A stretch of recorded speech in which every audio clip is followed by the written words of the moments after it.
Welcome to the Irrelevant Podcast. I'm Nathan Jones with my co-host Alex Lewis, back for episode 18 for everything and anything irrelevant in the world around us. Today we have special guest Kim Scott on the podcast today. Kim, I'm not even going to try to butcher all your accomplishments and all the wonderful things that you do in the realm of strength that you train in and compete in. So I'm just going to go ahead and let you introduce yourself to the lovely people and just go ahead and start wherever you would like to start telling the All people who right. you are. Well, thanks for having me on. Thanks for asking me to be here. Happy to do it. Man, I don't know. I don't have like the cool Instagram banner of like, 8-time world's strongest woman. Like, I don't have that. I think Adam Geiger nailed it when he introduced me at PSL as the hometown hero. I kind of identify as that.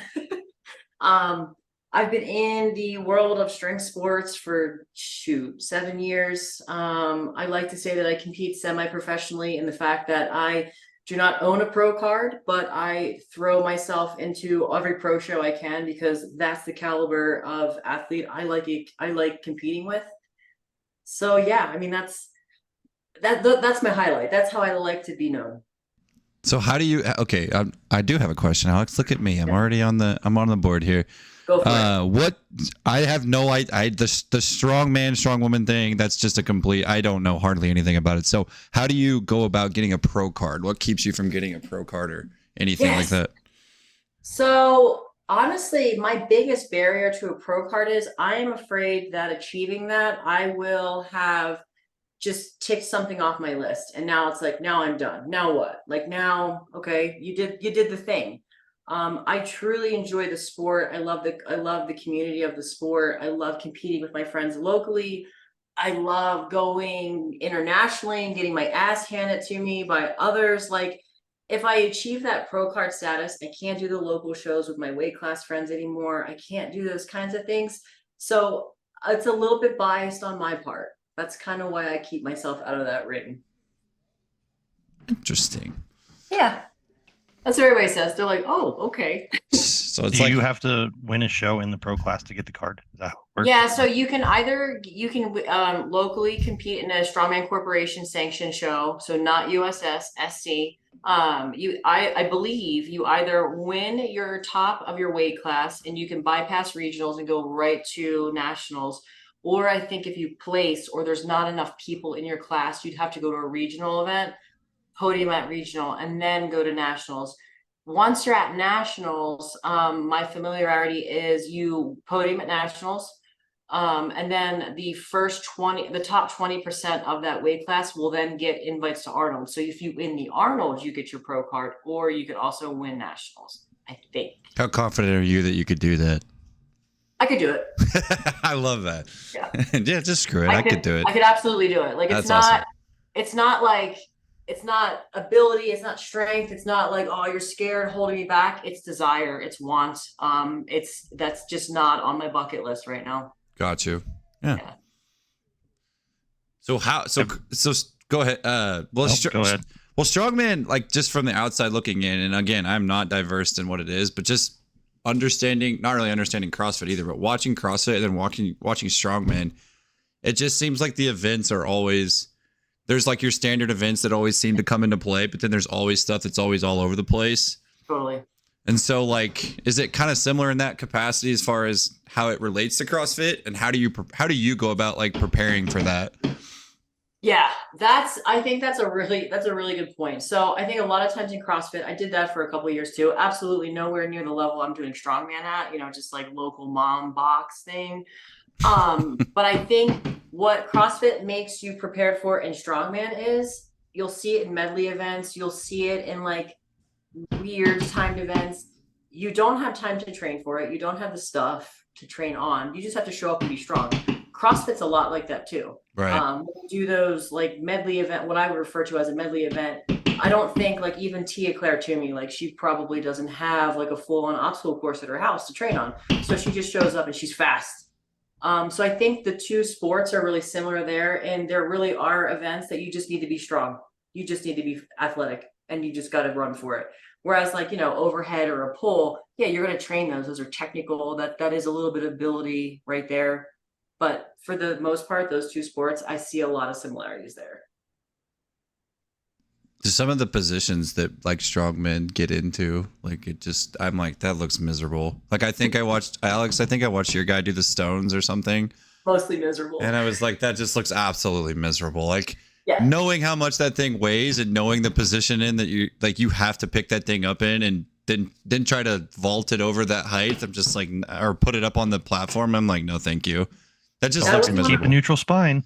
That was Okay. like the biggest lesson I learned with my coach. So I remember like training, I think for Legends of Strength, so Utah 2 years ago, and like there was a Conan's carry, and I hate Conan's wheel, like I just do. I will avoid every show in the world that has Conan's. For those who I- don't know, what is a Conan's wheel? Oh my gosh! So it's Because I don't. You have to pick up this god awful thick beam. It's usually a gross axle, and you just have to walk it in a circle for as many revolutions as you can for 60 seconds. Now, what changes is where the weight's at, because some promoters are sick and twisted and they'll put the weight like right next to you. So you're just like dying the entire time, or they'll chuck it down lower to the load point where it's a little bit easier to move and you could trick your brain into thinking it's almost empty.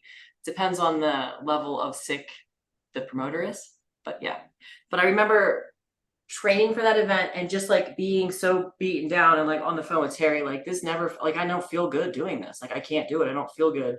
And he's like, time out. Like, what event in strongman have you ever been like, ah, that felt really good? Like, man, that was awesome.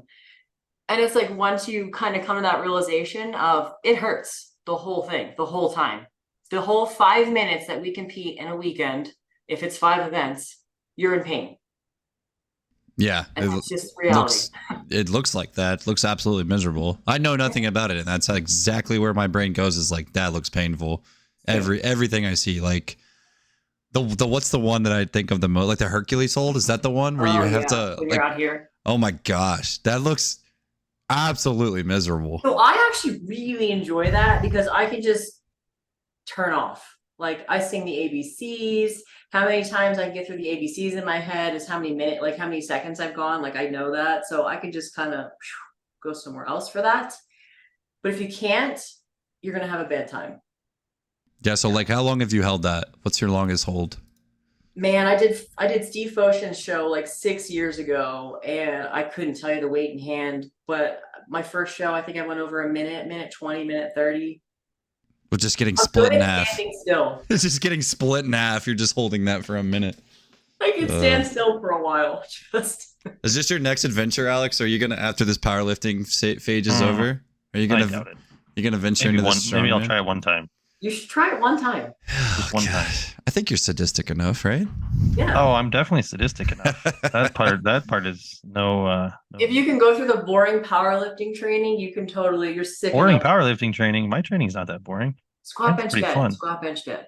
I don't do it that boring. Like that's like 15% of what I do. I don't you train have a like lot the of cool typical movement aspects powerlifter. of your stuff. Yeah, Alex is not the typical powerlifting vibe trainer. It's like I train like an athlete and just happen to do powerlifting.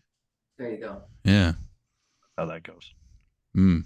And that's like that foundation, right? Like if you can approach anything athletically, you're gonna have a better time. Right. I seem to think so as well. Just train people like athletes. Everything works out a little better. Yes. But it's because they need all three aspects of the athletic development that they would need in their training throughout their entirety of their life almost. So Although the one thing I will say about strongman is it is a cool thing to practice your 5 events every Saturday up until competition and then really shit the bed at the competition. Man, that's like That is my biggest pet peeve. Oh, I'm glad you agree because You shouldn't be doing that. so No, you shouldn't be not at practicing those all. things, but you shouldn't be practicing them. Event training. Okay, I event train. I absolutely do. I do not run like a mock meet. I do not run like a mock competition. That is not a level of fight or flight your body needs to be in for any reason before a show. Like you just don't need it. It doesn't help your parasympathetic. It doesn't help anything CNS wise. I think this whole prep for regionals, I ran one event. One event at 100% twice in 4 weeks. I've never gone over 90% on any of it. I don't even put the full thing together, honestly. Like, like I have a sandbag, I have 2 sandbag loads into a carry, and I've done the picks. They feel good. Go half speed, halfway. All right, do the carry. Cool, that feels good. Yeah. So you do things a lot based on feel, like as you're leading up to your prep cycle. How Very long? much so. Everything's very much RPE based. Yeah. Very much just like how you're feeling that day. Did you say your prep cycle was 4 weeks? Is that kind of how long it takes you, or do you take it longer? So I am a sadist in the fact that I compete once a month, every month since like So it's always a prep cycle. March. Wow. Yeah, so Wow. I've done that. I've done PSL. I'm going right into regionals. From regionals, I have Colorado Strongest on the 12th. From the Colorado Strongest, I have Sunday Paper 9-2, and then I'll be in Huntington Beach 9-9 for PSL as a 73. So, Terry hates me in the fact. Well, no, he doesn't hate The other me. part of the He culture that I hate in absolutely allows strongman. me to make any decision I want, but we have to have realistic expectations. Yeah. So I'm how do learning you those. how do you handle your recovery then? Because I mean, if you're going from event to event to event to event, which I think strongman is a lot of GPP stuff. Obviously, Yeah. I think it's a huge GPP builder. I think Alex has mentioned that multiple times that if you really want your GPP to drive up, just do a lot of strongman activities on your recovery days. So Yeah. your GPP is obviously very, very, very at a very elite level. But what else do you do to help yourself recover with that amount of intensity that you're putting yourself through? I prioritize food and sleep. So I pay somebody else to deal with my food. Justin Loy from Prestige Performance, he is my nutrition. He does my maintenance, my cut, my refeed, my refuels, everything like that. So I have somebody who literally thinks about my food for me and says, this is what you eat these things. Cool. I prioritize sleep. I make sure I take a nap every day. I'm 35 years old. I take a nap every day. I have a nap time every day. It's 25 to 30 minutes. That's very important to me. I do that. And then I also only train 3 to 4 days a week, maybe a 4th day. I used to be you gotta go 5 to 6 days. It's gotta be 5 to 6 days. You're not going to get the gain. You're not going to get the return. It's just not true. I have more gains doing less Is that because I'm recovering. Is that the 3 to 4? Like, are you fairly intensive? Obviously, you have to be fairly intensive on those days, but you're talking about you used to go 5 to 6 really intensive days, and now you've kind of scaled that back a little bit. Yeah, I mean, I was doing the 5-day, you're hitting your 75 to 85, and then strongman Saturday, every event, max out overhead, max out your pull. And it's just like, yeah, it's fun. It's definitely fun. The vibes are insane on Saturdays usually, but it's just like, then you spend the rest of the weekend trying to recover. You're mid training, into the next week, still feeling like you got hit by a bus, and that doesn't work. Yeah, that doesn't sound fun. No. Alex, you have anything you already want to input in? I mean, it's so I keep seeing this even with Olympic lifters. Strength sports athletes cannot differentiate what is practice for my sport and what is training for my sport to get better. Mhm. Like it's really, really hard for people to comprehend. So if powerlifting is my sport, the first 2 parts of my workout are like my practice, and then all my accessories are my training. And the accessories make it way more important to get those done because that's where you're going to be able to do the other things better. But when you see people do like 80% of practice, thinking that's training, it's like, yeah, you get injured because you're doing way too much of the same shit all the time. Yeah. It just doesn't work that way. It's a super good point. That is a common theme I notice amongst all strength sports, whether it's Olympic lifting, strongman, or even powerlifting. So like the way I have my athletes do it is you will do your practice in the first part of the session.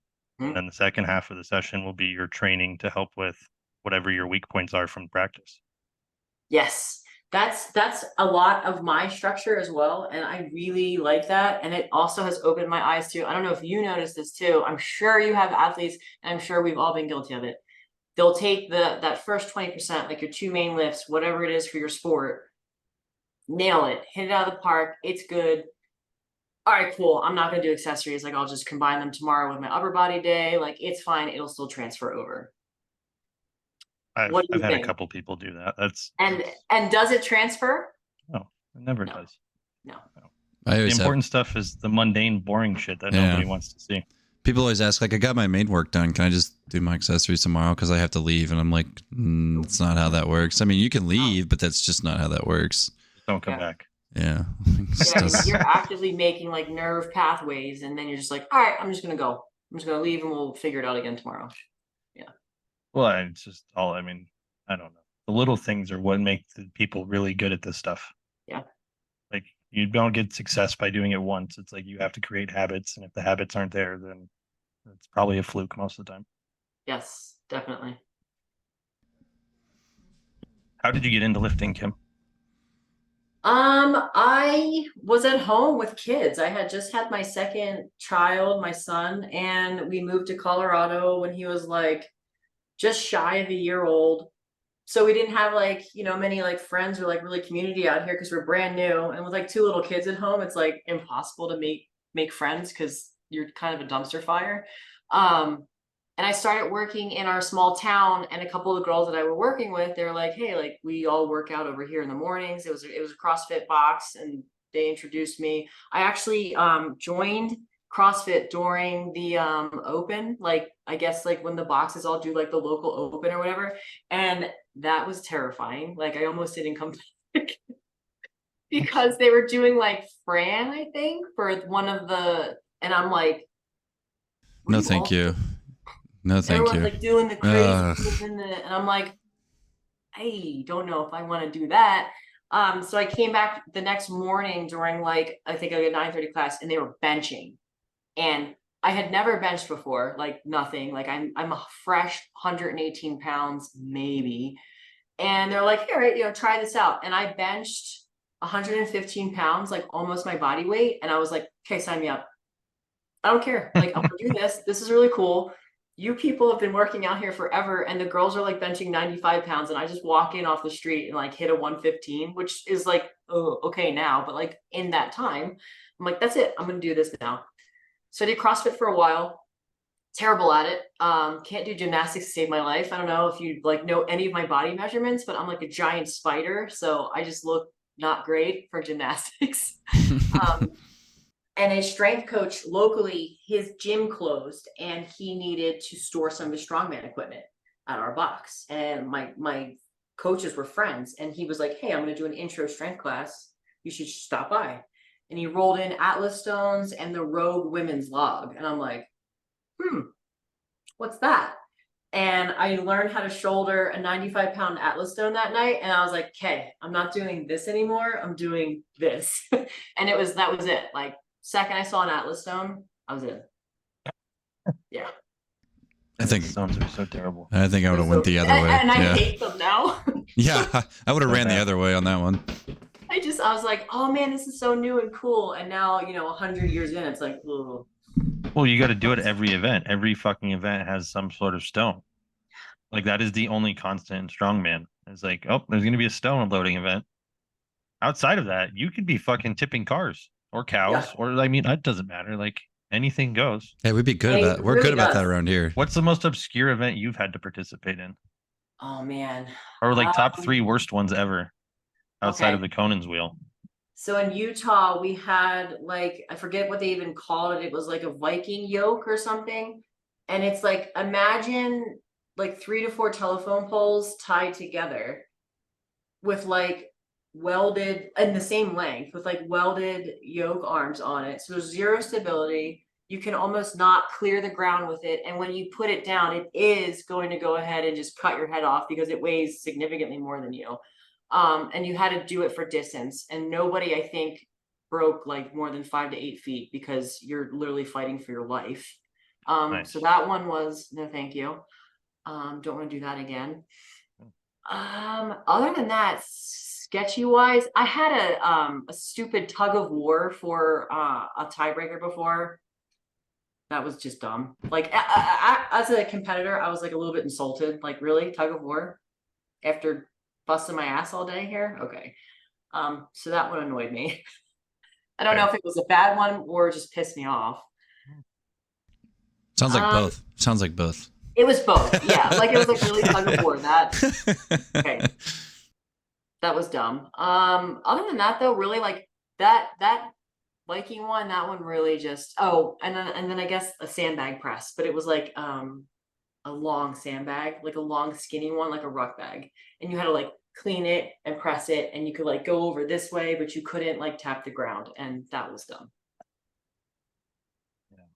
I see some very interesting events at some Yeah. of these things, and I'm like, why I like to go to the higher level shows, because that shit doesn't happen there. How far out? How far out do you know in advance what the events are going to be, or is it just the day of, or how far out? Well, so you usually get the show announced. You know, you'll get like 2-ish months, like, hey, we're going to do a show, and it's going to be a qualifier for this or this, and we think this might be 3 of the 5 events. Generally 2 weeks out, though, you'll know for sure what the weights are and the implements. In strongman, that doesn't really matter. You can still show up the day of the show, and equipment doesn't get there, weights aren't there, something happens. Almost everyone I've been to has been misloaded on some event. I don't even mean the misloading part. Like, I mean, like Strongman Corp Nationals Right. 2019. It's supposed to be a Zercher yoke, and they go, oh, I guess we got the wrong yokes with the double crossbar. You can't Zercher that. Now it's a back rack yoke, and we'll add 250 pounds. And it's like, great. Okay. Yikes. So that stuff's very typical. Again, it goes back to the just be athletic and strong and adaptable. Well, the other thing is they're picking events based on entertainment value. They're not picking them on programming principles or safety. So you'll go they don't care about you. into a fucking yoke, into the Atlas stones, and your spine and posterior chain are just fucked. Very much so. Yeah, they have the entertainment value. I think that's really getting a huge boost as of late. I really think, like, even locally, it feels like there's like an unannounced challenge, like to have the heaviest show, to have the show with the biggest events that's going to attract the most athletes. Like, I really feel like as of this year, that's really getting stepped up. I mean, just looking out beyond Colorado, you know, Kansas, Utah, Nevada, like those shows, they're all getting bigger. How much have you seen the sport grow in the last 7 years that you've kind of been participating in it? It's been so cool. I mean, when I first did this 6-7 years ago, like it wasn't a thing, especially in the female world. Like, it wasn't like talked about. Just in the last year, I would say since Clash's first Hilton Head adventures, it's a thing now. Like, I wore this shirt into a Walmart like a week or 2 ago, and the cashier looks up at me and goes, "Oh, strongman?" And I was like, "Yeah." And he's like, "Oh yeah, you can tell, like she's lifting an Atlas stone." And I was like, "Yes." And I told Tyler, because he helped with the redesign, and he was like, "That's what I'm trying to do." Like, people are starting to catch on. Like, I mean, look at YouTube. There's more YouTube channels than ever now about strongman, and they're like so easily accessible. I mean, like, even you guys like posting, it's like, if you type in strongman, y'all come up because you say the word. Like, it's happening. The last 2 years, for me, it's exploded. That's pretty cool.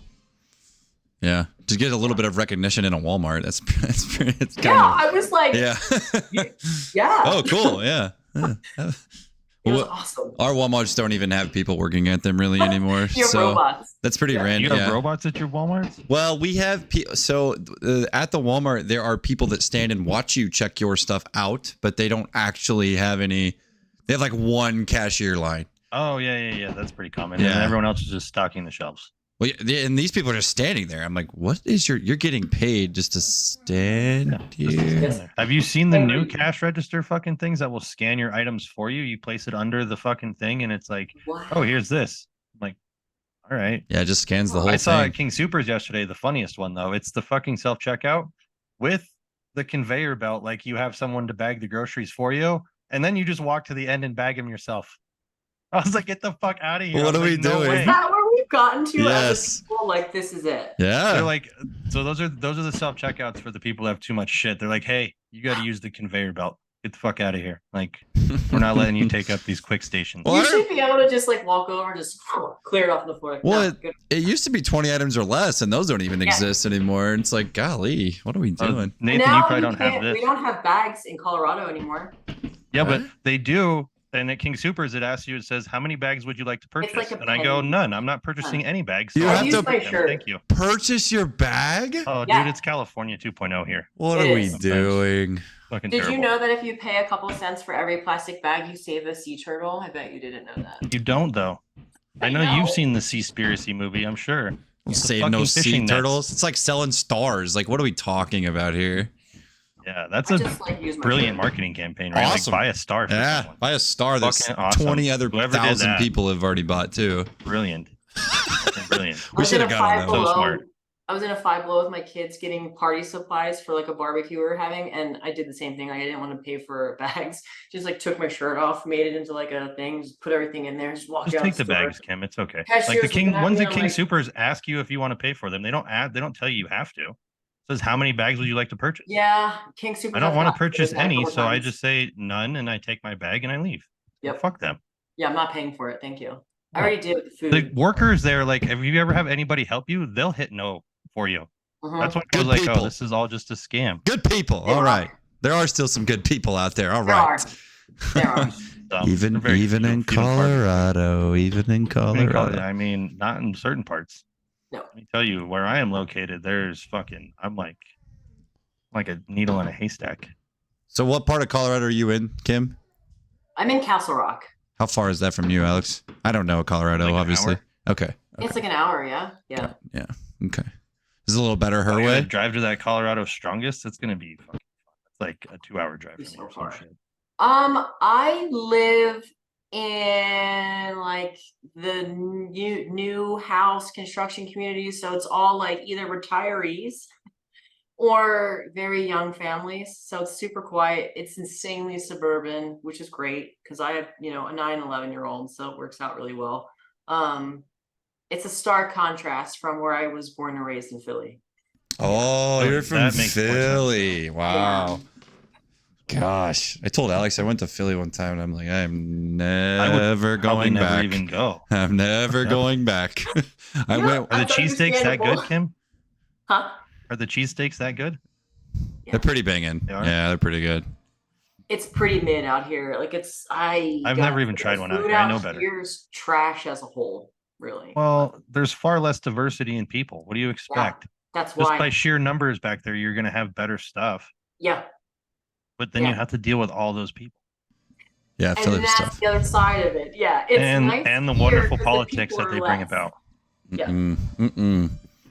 Yeah. Philly's tough. That was a tough sell for me. I drove through it. We went to a Phillies game, and I'm like, nope, get me out. As soon as the game was over, I was like, I'm out of here. Get me I think out. you should tell everyone about your trek that you have for going. How many baseball stadiums have you been to, Nathan? I've been to, oh gosh, off the top of my head, 9. So That's 9 awesome. out of the what? 30? Is there 30 or 28? there's 32. 32. There's 32 in baseball. Yes. How does baseball have more teams than basketball? Each team has 4 No teams in their division. It's perfect. Worst sport ever. Perfect. It's perfect symmetry. Have you been to Coors Field? No, I have not. I was gonna. Pretty cool, actually. That's why I They're told fucking you. terrible. That's why I But Coors told Field you is cool. to move your seminar back to April so I could go get a game while I was out there. But you're like, man, Come get a game out anyways. The tickets are probably nothing because they suck. I don't It's want. literally just the Yeah. coolest bar in Denver is all it is. Yeah. It's really is. Yeah. the coolest part. It is. Yeah. I'm not even fucking kidding. I Well, wish that I've- was a joke, but If you do like, your, I don't know about most ballparks, but can you walk around most ballparks and watch the game from anywhere? yeah, most of them you can. Most of them, I would say, a Probably majority of not them. as Coors Field though is super easy. Yeah. Like even Citizens Bank, like you got to go like up, down, over, around. Like Yeah. Coors Mhm. literally just you could do whatever you want. I It's just a loved. big circle. I loved where Citizens Bank was though, because it's easy access right there by the river. In, out, get me. I mean, it was perfect. It's a really good spot for that park. But yeah, I think if we come back out to like your seminar, if you do it again, quote unquote. Well, it'll be in probably not anywhere near Denver, so yeah. Well, but I'm saying like I'll bring the wife and we'll go and watch and hang out and do all our cool stuff. So I mean, yeah, I could probably do it in the mountains in the summertime, so it's not hot as balls. please do, please. Although we're in a heat But if I advisory do it here. again, it's going to be even worse. Like you guys are going to have to wake up at 5 a.m. and come work out with me and shit. Fine. That's what you have to. That's going to be part of the experience. I wake up at 4 like a.m. every day. I'm going to turn it into like a fucking boot camp It's where I fine. just torture people. That's 4 a.m. for me every day. It's fine, dude. And then I'm going to call it a mastermind and just charge a bunch of money for it.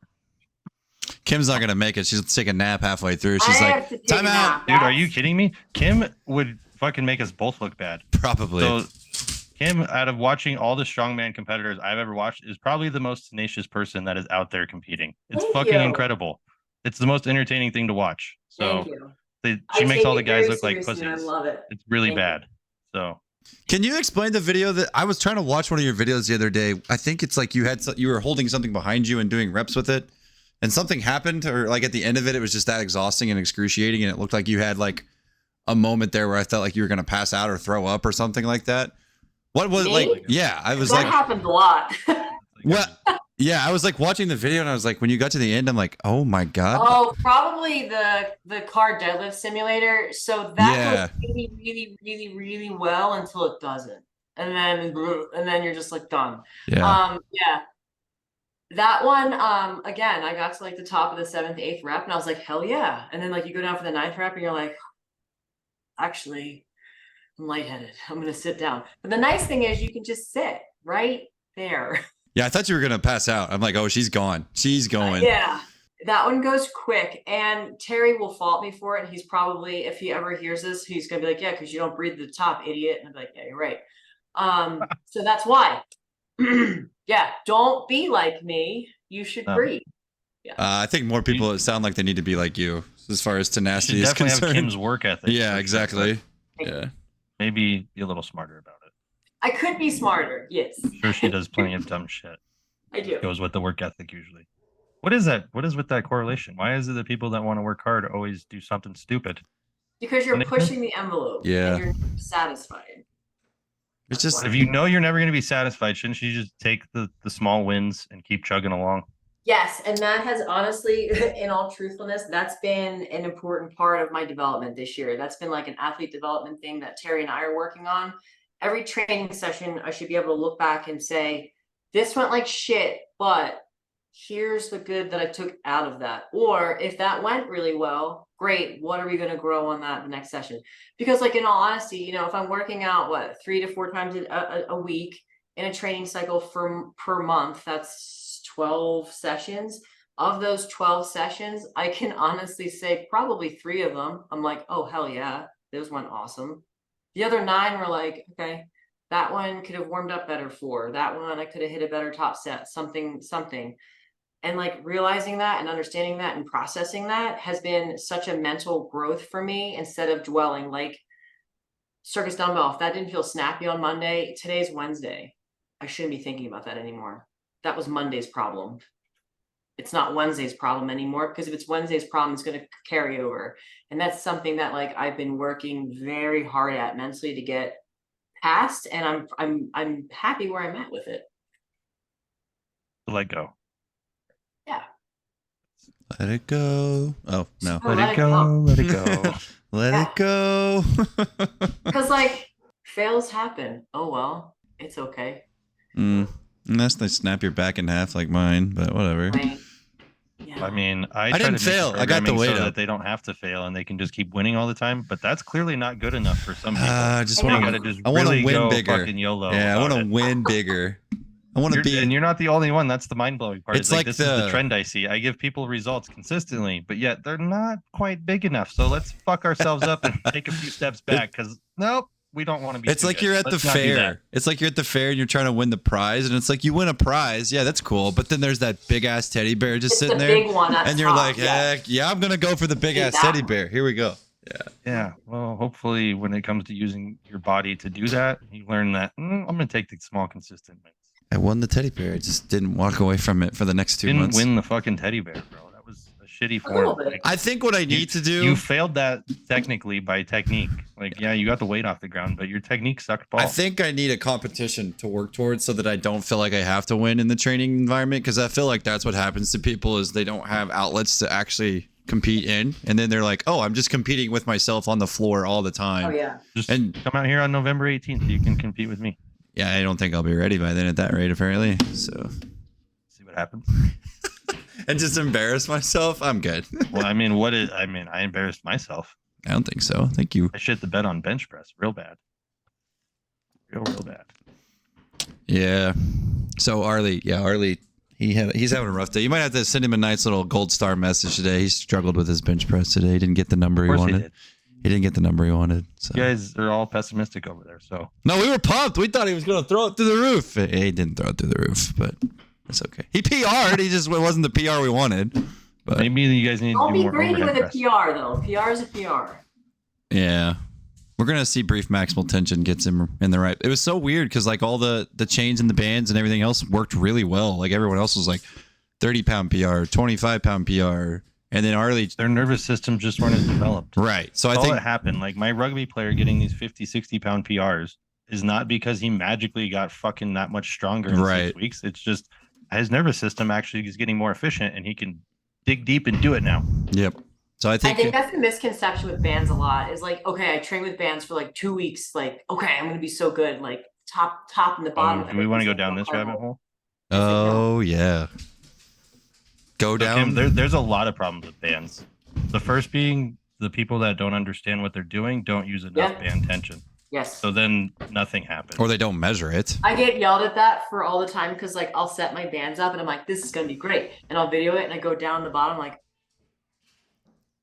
lost it. You push them right off. Yeah, lost it. They're not even doing anything. Yeah. I always measure mine. That's why I always measure mine. If I'm going to use them. I'm thinking of are the people deadlifting with reds and not doubled over reds. Just reds.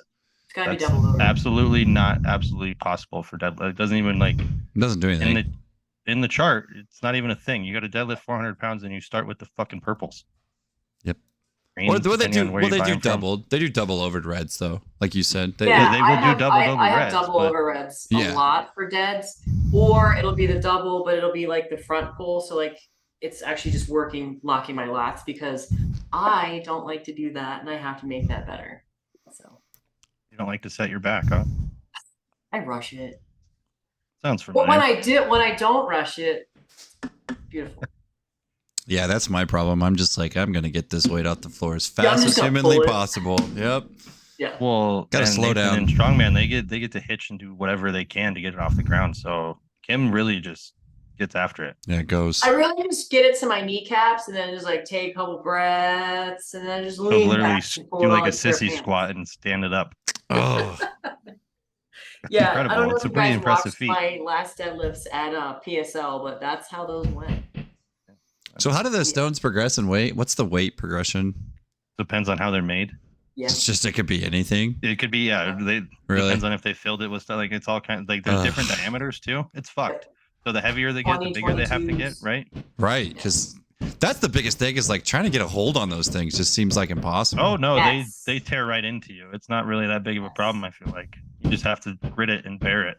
It gets harder from a female. Like, so that was one of the talking points for PSL was, hey, we're going to use the 230 stone, but could we use the 20 and not the 22? Because the 22, like a lot of those girls, like we just can't get around it. Like there's just nowhere for us to go. Not a problem for me because I'm a giraffe, but most of the girls, like that's it. That's the top they've got. Which I think a lot of popularity is coming around with the stone of steel because it really evens that playing field and it allows especially women to push weight that they can actually get around because like a natural stone, the diameter goes up and then it's like, well, that's it. Like we can't pick it up. But how much harder is the grip on the stone of steel? Oh my God. Oh, so much harder. Tremendously different, isn't it? Tremendously different. And anybody that approaches the stone of steel, they're like, oh, it's the same thing. No, it's not. We've had it for so long, and I tried to get my athletes to understand, like, if you get good with this thing, you're going to crush the regular ones. Yeah. Because it's way more slippery, and that when you get on that concrete, that shit just bites into your skin. Yeah. Like, we had a guy at our gym. You're not dropping a concrete or a natural stone, like, within reason. The stone of steel, you can absolutely just bobble that thing for an hour. Yeah. My buddy that works at the gym, he got the Guinness World Record for the most stones loaded in an hour. It was like 40,000 pounds or something stupid. His fingertips by the end of it were just like raw. Gone. Yeah. I was like, ooh, that looks painful. He's like, yeah, that was the worst part. It hurt so bad. I'm like, yeah. I could see that. It just erases all of it. Ugh. Yeah. Stones. Nathan, you need some stones so we can make your back stronger. Apparently, if I'm just going to deadlift from that position, I might as well Those just will be do strong in that, that yeah. position. Yeah, exactly. It's a deadlift. If you're inspired by the dog shitting position for deadlifting so much, it's just Perfect. we'll reinforce that some more for you. Just rip Which, it, baby. by the way, is everyone that deadlifts just that's what they do? I see so Yeah. many people that power lift and they're fucking. I'm like, ooh, like that's gonna go really, really badly one day. It's not gonna hold up for a long time. Which is why I love that hitching gets such a bad rap. It's like, but look at my spine in that position. I'm doing just fine. I I mean, look a little different, but I'm doing fine. And I'm not like actively pooping out my L5. So yeah, I don't know about that. I've never tried hitching, so I couldn't tell you if there was a good or a bad thing to it it. I just just know it comes looks like naturally to fucking me. dog shit. That's all I know. Like it doesn't Yes. look pretty at all. The hitching thing is like where you kind of like have to like force the bar up. Is that right? Like where you're like kind She of will rocking. literally pause with it on her knees and like in a sissy squat position, Yeah. and then stand up with the bar. Yeah. And as I'm standing up, I'm thinking about still just driving my knees out. So it's like almost like when you get to the bottom of a squat, but like you get to the sticky point, you're like, oh, if I just drive my knees out, I'll be fine. Same thing. But in powerlifting, hitching is anytime you use your body to move the bar up. Right. The strongman have just taken it to a whole new level of We like have. they've created a new deadlift technique basically. Yes. And you just And call it a powerlifters strongman are real deadlift mad because they get about to it. use fucking straps too. So Well, like, you're not whatever. gonna. You're not gonna YOLO get that called. shit. You're not gonna get lighted for anything. Just get the thing up. Exactly. And Yeah. that's my argument, right? I'm like, if I'm allowed to do it, I'm going to do it. I Well, haven't been hitching as much lately because I've been ditching my straps on deadlift and I've just been focusing on my switch grip because it's just puts me in a better position. Honestly, straps just fuck up my entire start. They just do. So that my hitching has gone down with the switch grip because now I'm actually able to be a little more quad dominant versus all back, which is nice. You know, you can use wrist wraps to keep your hands closed so you don't have to worry about them opening with the bar, right? Yeah, I don't super love that yet. I get real weird about the stuff on me when I do certain things. I don't love it either, but the fact that my fucking hands don't open all the way, I'm like, all right, let's go. That is nice. Yeah. Once again, I didn't use any equipment until I prepped for a powerlifting meet. And then I'm like, well, if everyone else is doing it, Then I might as well. why would I discount myself? Yeah. Kind of have to. Yeah. It's the Yeah. rules. You don't have no, I could have went in there with no equipment and No. just got a total. Ugh. Everyone would have been Yeah, like, it's who's like- this fucking idiot though? That's like my buddy Andy at Iron Tight, and he just did the meet in the Springs on Sunday, and he pulled the heaviest deadlift, no belt, nothing. He was just like, I'm just gonna do it because I can. Okay, cool. Sounds good, buddy. Yeah, and he did, and it was perfect. Oh Yeah. my god. There is some supernatural stuff out there that people do that amaze me all the time. I'm just like, wow. Nathan, did you see Khalil's post yesterday that had like these old standards of like elite strength and standard strength? Yeah. I was trying to decipher it, but I was just like, it just looks like it's somebody that's made a list They about did what highlight is or isn't. natural was the also caveat in that. I was like, oh, okay, well that makes a little more sense. Yeah. But the elite numbers were still pretty impressive. They definitely were. I was like, I think I was in, I don't remember which one, but maybe very strong. I think I was in the very strong category or close to That it. was the one below the elite one. It was, Yeah. You're in the 1%, but I'm not the 1%. 1%. Yeah. Not yet. I think that's what Do this Khalil long enough. Yeah. just got to stay in the game. That's And it. what's the craziest lift you've ever PR'd on? What's your favorite PR? Favorite PR would probably be the 190 axle clean and press in Iowa at Bricktown. That was cool. Because I traditionally am very afraid of axle clean and press. I'm afraid of the bicep injury. I'm just afraid of the clean. I hate the clean. So I signed up for that show because I had a fear of it and was like, we're just going to train the shit out of it. And I'm not going to be afraid of it anymore. And I went from like a 155 axle, like all-time life 1 RM to the 190 in the show. And that was coolest. Like, That was thanks to the split jerking, wasn't it? thanks to the split jerk. Yep. Yes. Yeah. Ollie techniques That's like coming in that's handy. my go-to. How hard was that to learn? Oh my God. It was It was very hard to learn. But that's why I liked it. So stuff that like takes me one session, like here, pick up a sandbag, cool. I'm like, all right. If it requires me to actually learn it, I'm all about it. And I'm very lucky that I have very good weightlifting coaches at Iron Titan, Dennis and Christina.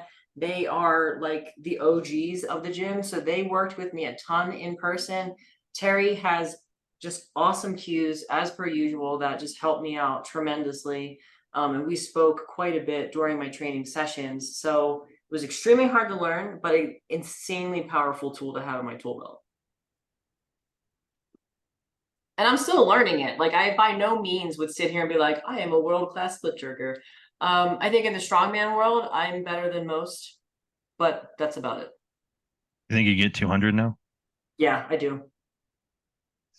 I don't think I Yeah. can fucking I press want 200 that. I want overhead. that 200. I want that 200 attempt on log back from PSL, because I think if I had just another minute to rest and like make that clean feel more secure, I would have got that, because I pressed that stupid log like to my forehead. So What is so as you know, my strongman doesn't know how to use his legs. So how would you cue somebody that doesn't understand using yeah. their legs to use their legs to help them press? So something that helped me in that, because same deal. I mean, I'm a strict presser, so I had to learn how to use my legs.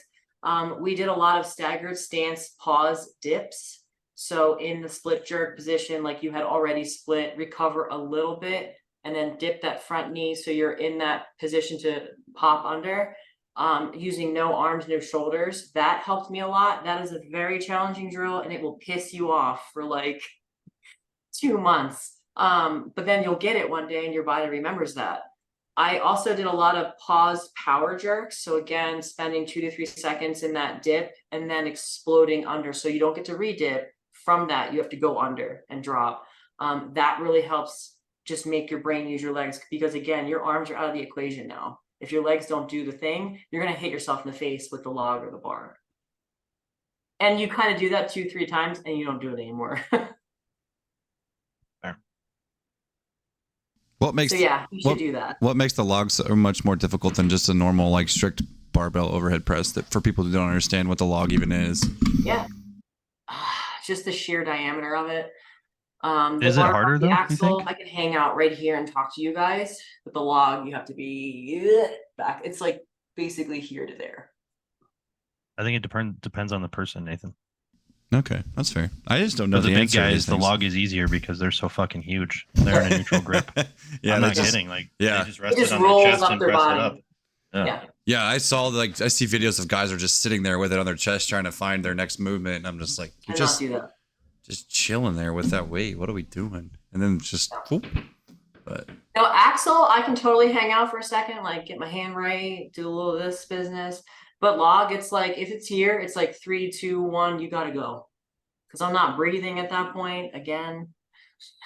I don't think people realize that. Like that's what makes the Conan's wheel so hard, is having weight on your chest. It's hard to breathe. Like, especially if you can't breathe with your diaphragm, you're fucked. Right, exactly. If you let that breath out, you're not getting it back. You've lost all internal brace now. Shoulders are forward, abs are squishy. It's not good. So you just kind of do those small rescue breaths, and that's not enough. yeah, I think people like I see the strength element obviously inside of it, but people don't realize the speed, probably the speed element that goes into strongman, or how important speed is and what you guys do. But because I mean, most people are just like, oh, they're just really strong, but it's like, well, strength's measured obviously in time, so you have a limited amount of time that you can keep your brace and get that thing up there. So yeah, but I think speed is becoming a new thing. That was not the old way of doing strongman. Right. Like people like Mitchell Hooper are changing the way you look at strongman because he's an actual athlete. So when you bring an actual athlete, you have to thank Martins for that. I think Martins opened up a lot of higher level athletes' eyes that you need to be an athlete too. That's my opinion. I think he kind of started that trend. So what's your athletic background then? So you say like you were an athlete and things like that. Like what were you doing athletically before you got into this whole scene of doing the strongman stuff? Weird shit. I played travel softball for like 100 years. Since I was like 10 to like 22. So I played seasons of travel softball. I played Division I college softball. Where did you play? Where did you play Division I? I played at LaSalle University Okay, cool. in Philly. Yeah. And then I also played field hockey too. So like that one doesn't make a lot of sense because that's a lot of running. So I hated that, but I still did it because it kept me in shape for softball season. That's kind of why. But I played a ton of softball, and then that was really it. Then I got married, had kids, and then here we are. You ever wonder what kind of athlete you would have been if you would have been strength training while you were playing sports? Yes. Not like Every the day. most fucking highway robbery thing ever. You're like, yeah. That's the biggest I regret. I wouldn't know. Yeah, it's just the biggest regret of my entire career as an athlete is like I just didn't have any of this stuff when I was in college. Yep. Or before even. Like, good lord. Before it. I didn't pick up a weight I until I was had access 19. to all of this shit and just didn't know how to use it. I See? slowly started figuring it out, but it took What? me 13 years to get a fucking handle on it when, now you Yeah. just go pay somebody. Yeah. Yeah, I don't know that there was my kids are starting to get, into their sports, and I encourage the shit out of them. Like, come to the gym with me, come lift with me, at least stretch and mobilize with me, learn the body awareness, get the flexibility, get the mobility with me. I'm starting to win. I'm starting to get them over a little bit, but like, yeah, if I had this, 20 years ago, who knows? Yeah, it's always the stone unturned, unfortunately. Yep. Yep. Would have been cool to see what kind of athlete I would be, but it's fine. No big deal. It's fine. Injured one. That's what kind of athlete you need. Well, we just didn't the town I grew up, like I said, I graduated with 65 people in a town of 1,200. So it's like, there's no options for There's nothing there. no coaches, no training. It's just, I think I can't believe my high school had as many people as your fucking town. Oh yeah. Crazy. Oh yeah, dude. I don't know. Why we went to the same high school? Like, what was the size of our weight room? Like, Tim had as many people in her class as we had it in your town, Yeah. and I had at my high school probably. like the Yeah, weight I room went was to like a small closet. school. So Like a I went to private school. So I graduated 8th grade with 25 kids. I graduated college with 100 girls, all girls school. And then college was my big, like, real world experience of like, oh, there's other people in the world, not just like these 100 girls. Yeah. So I had a tiny background as well. So same deal with sports. It was like, there was no weight rooms like in an all girls school. Like, my gym teacher was like 65 years old, and she just like taught about like menstrual cycles. And you're like, okay, got that under control. Like, there was no formal education around any of it. Like, not even diet, really, exercise, nutrition, nothing. And I guess living in the big city, I got to learn about. I took Ironworks every semester, every fucking year of high school, and No, we didn't. We had what I don't know. Weightlifting is what they just called it, but it was like it was a joke. It was a joke. yeah, Yeah. we didn't even have had a squat rack. machine. We didn't even have a squat rack in our. Like, we had the old thing that you put the pads on your shoulders and you like squatted with that, and Oh yeah. Oh, we had that too. We had like wrestling had their own like equipment upstairs that were Yeah. old ass machines that nobody used, and then we had an actual weight room. We even had a leaderboard in the weight room. Oh, Nope. that's cool. See, I think that if had I gone to the public school, I think that would have been my experience. But because of where I live, my parents were like, "You're gonna die in public school. You're just a little sheltered girl." I'm like, okay. We also had an 800,000 and 1,200 pound club. You had to squat, bench, and deadlift. Or no, it was power clean. I think it was clean. surely it had to be a power clean. Deadlift. Yeah. That's cool. Kids love the power clean around here, and I'm just like, God, I hate that lift. they? I know, right? They're obsessed with it. And I'm like, it sucks. So overly complicated for such little results. God, I hate it. I hate All it. right. It's just like it If takes it forever was- to learn too. As awesome as it was supposed to be, Lasha would be the world's strongest man and not Mitchell Hooper. Yes. Just gonna Yes. throw that out there. Solid point. Also, speaking of Mitchell Hooper, I need to get your temperature on this because this recently came up in our gym because of Circus Dumbbell. The world's strongest man dumbbell. Yeah, what about it? Yay. The lockout or no? Yay or nay? I mean, the thing with judging is if they were consistently calling that for everyone else, then yeah, that's fine. Because it's subjective. Yep. Yeah. Would I have counted it? I don't know. Nathan, what do you think about how do I judge for him? He's an asshole. I mean, my guy wouldn't even give me the 52-inch box I jumped on, and I literally No, I jumped said on it the was a good box. jump. I just said it wasn't a box jump. Whatever. I'm gonna send it to Kim, and she'll be the judge. I mean, you stay on it for about 2 seconds and fall off. I don't consider Oh that a no! completed Did box. you do it and then you pop? Nah, that doesn't count. You gotta be up there. See? I was hands up through, there. I was up there. I was Eh. like, my boxes started doing this though, so I'm like, I'm not gonna just bail here. I'm gonna. Yeah, I dude, tried you to gotta grab ride it the. out. Yeah, Like, No! get on the fucking ship. bull. I don't know. I grabbed the because I have my batting cage better in there, setup. and I had the wire, so I just grabbed the wire because I'm like, I'm gonna fall with these boxes. I'm not going down with these things. No way. No shot. I mean, No it was shot. a good jump. I That's just a don't know that it long was a ass completed way box down. jump. Oh, stop it! Shut up. It's okay. It was completed. We really triggered you with that one. Yeah, there was a Yeah, whole so thing mad. all It was day so yesterday. funny. Just this guy was on ready to fight mode yesterday. No, you gotta do better. That's all. I do better. He's just better. he's just mad that I jumped a foot higher than him. No, I just ran out of mats. I don't know how high. Come on, I want to see it. In the video, if you pause it, I at least have 41 and a half. You need to get them those rogue box jumps, or no, get the rep ones, the rep fitness one, because they're I'm heavy. gonna buy some sweet elite FTS ones when I have it. Those aren't weighted. Oh, you're killing me. The rep ones are like the 24-inch box is literally like 85 pounds. You're It's gonna not tell me going that the rep anywhere. ones are nicer than the elite FTS ones? I don't believe I it. jumped on them. They're sick. You don't go anywhere. Like you don't move. They're That's sick. good to know. I don't know about the elite I'll keep FTS it in ones. mind. You're just a Dave Don't Tate know shit. fanboy that always wants to buy all of his stuff. Or the fact that, maybe Nate Arby's cool and I'll help that dude with his job. I do like Nate. Yeah, Nate does good stuff. You don't have to be a dick all the time, Nathan. Yeah, okay. Coming from the leader of the Dick Clan. Kim's just I'm gonna an get her asshole, but popcorn I out have here in a good second. points. Can we revert back to what the actual podcast is about? Her. Him? Yeah. Yeah. Him, you're quite the nerd, aren't you? What do you do for work? Yes, I am a nerd. I am a product manager for a cybersecurity company. So I deal with all the B2B enterprise products. You're using your fancy jargon. That's You know, yeah. I anybody didn't knows have a what the fuck B2B clue is? what she just. I don't have a clue.